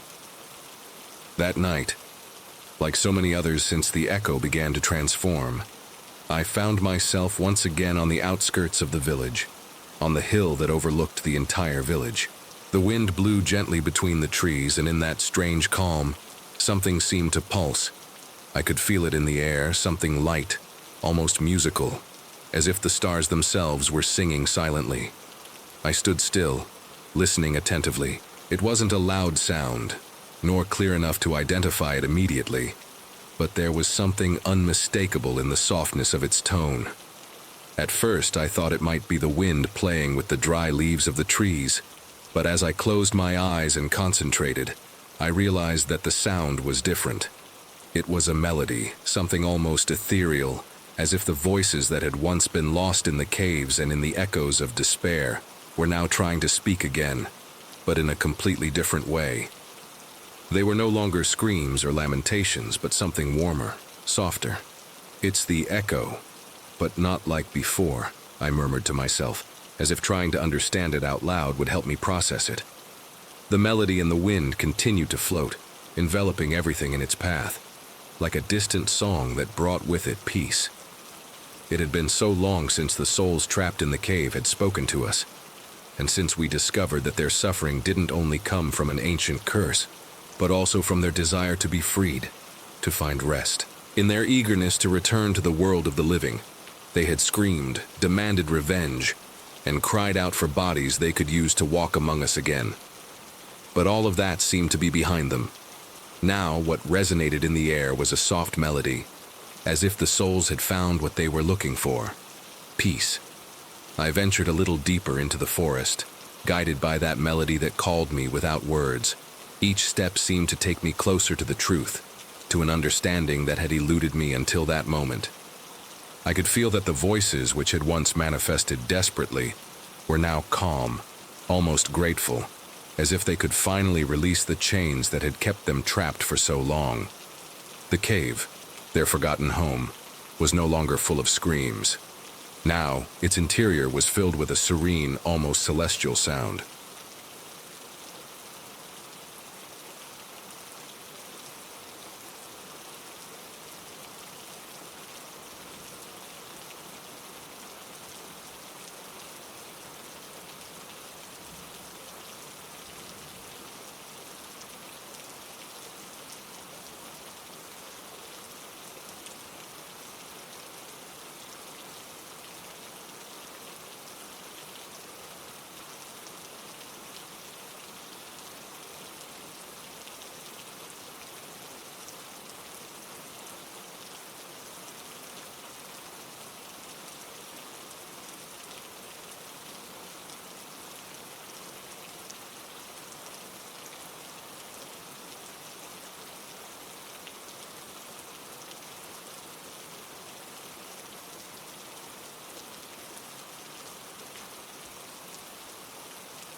As I reached the entrance of the cave, I paused for a moment, observing the landscape that stretched out before me.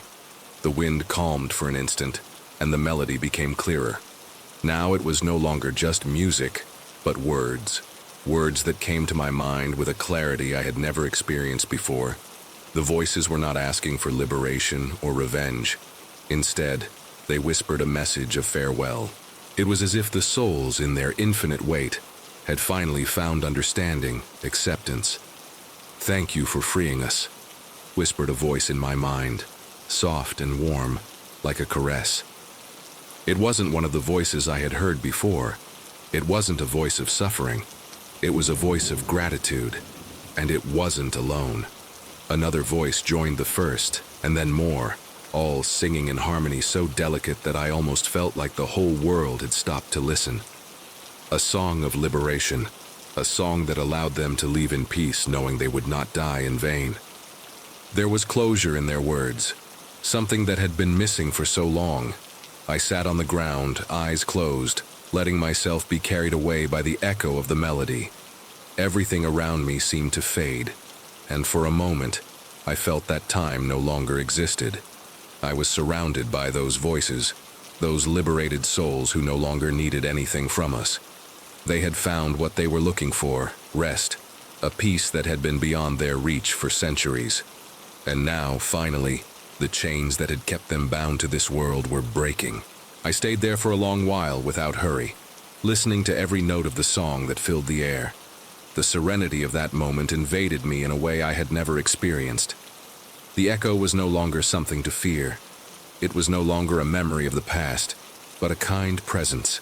Something that taught me that even in the darkest places, in the most lost souls, there was always an opportunity to find peace. With the first ray of light from the dawn, the melody began to fade, slowly, like a dream that fades upon waking. The wind calmed, and nature resumed its course. The souls were no longer trapped. Their voices were gone, not with a scream, but with a silent farewell, as if the wind had gently carried them to a better place. As I returned to the village, I felt a peace I hadn't felt in a long time. The tension, the fear that had permeated the streets was no longer there. The melody I had heard on the hill had become a memory, one that would stay with me forever. The echo of the damned, which once resonated with desperation, had now become a serene song, a song that had taught us that, even in the worst circumstances, there is an escape, a light at the end of the tunnel. The village was at peace, and with that peace a new hope began to grow. The lessons of the past were still present, but now, instead of fear, there was understanding. We knew that, if the shadows ever returned, we would no longer be prisoners of them. We had learned to listen, to understand, and above all, to find peace amidst the chaos. And like that melody in the wind, that serenity would always accompany us, guiding us toward a brighter future, where the echo would no longer be a cry of condemnation, but a song of hope. There was something in the air that night. It wasn't the wind, nor the distant whisper of nature.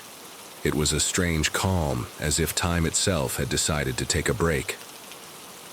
I walked through the village, observing the houses piled up under the mountains, each with its dark windows, almost like closed eyes awaiting a deep sleep. In the distance, the cave that everyone talked about loomed like an eternal shadow, waiting to be discovered or feared, depending on who looked at it. The nights, since that strange phenomenon, had changed. The voices that resonated from the cave were no longer the same as before. They no longer repeated screams or heartbreaking pleas, but spoke in warm whispers, as if they were somehow saying goodbye. They spoke words that went deep, like a warning, like a promise. I remember how that night the sky seemed clearer than ever. The stars peeked over the mountains as if they wanted to tell me a secret, as if something bigger, deeper was about to be revealed. And perhaps it was true. As I walked toward the hill, the echo of those voices in the cave began to fade. Little by little, I felt less unsettled, less afraid of what I might discover. When I reached the edge of the cliff, where the view extended toward the valley, I sat on the nearest rock and looked at the sky. The stars shone with an intensity I had never seen before. It was then that I understood. The promise didn't come from the lost voices of the damned, nor the shadows rising in the dark. It was a promise from something much beyond our lives. The souls trapped in the cave, those who had once cried to be freed, were now slowly fading. They no longer needed bodies to return to the world of the living. They had found something beyond their despair.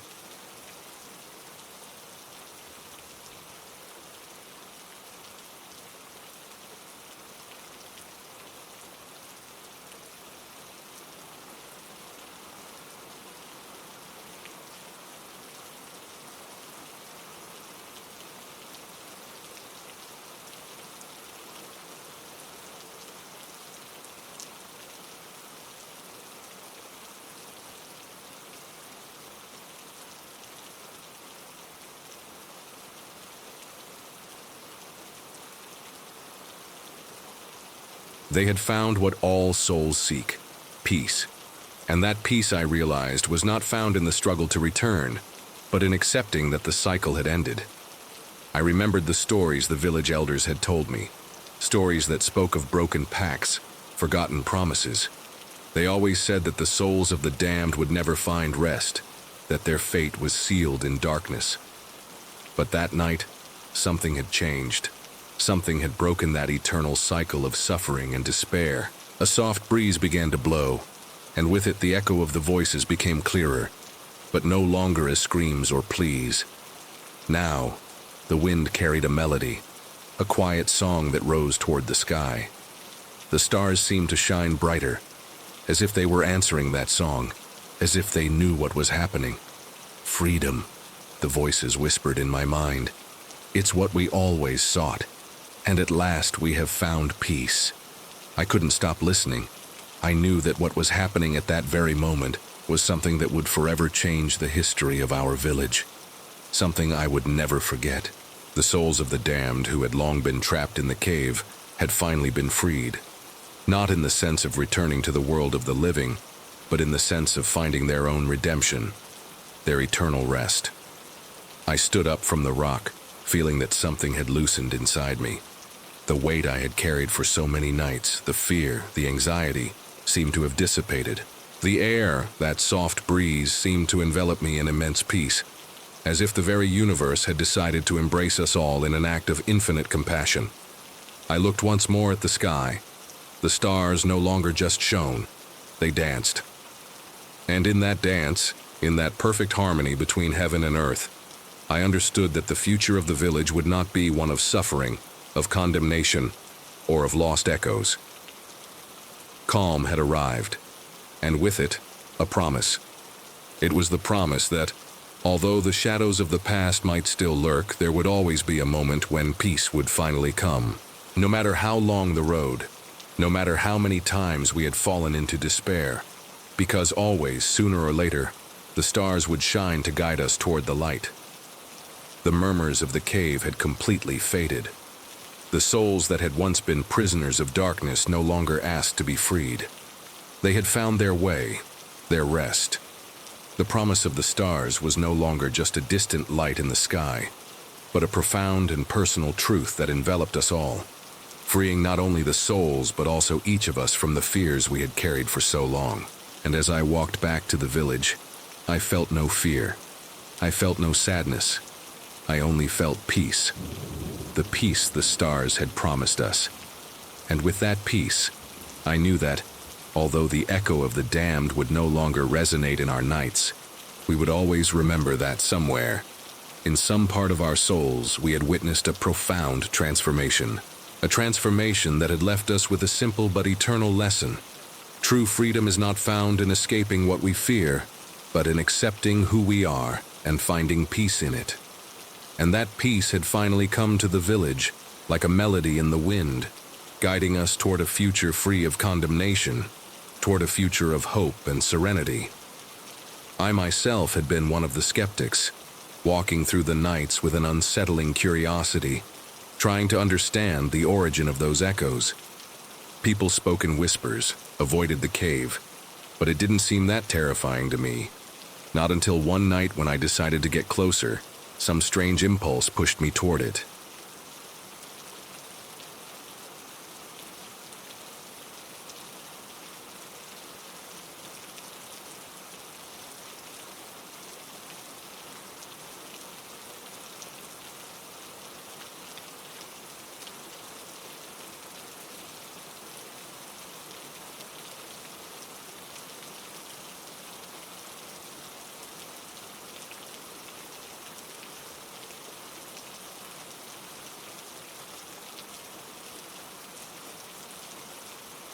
The cave loomed before me, dark, imposing.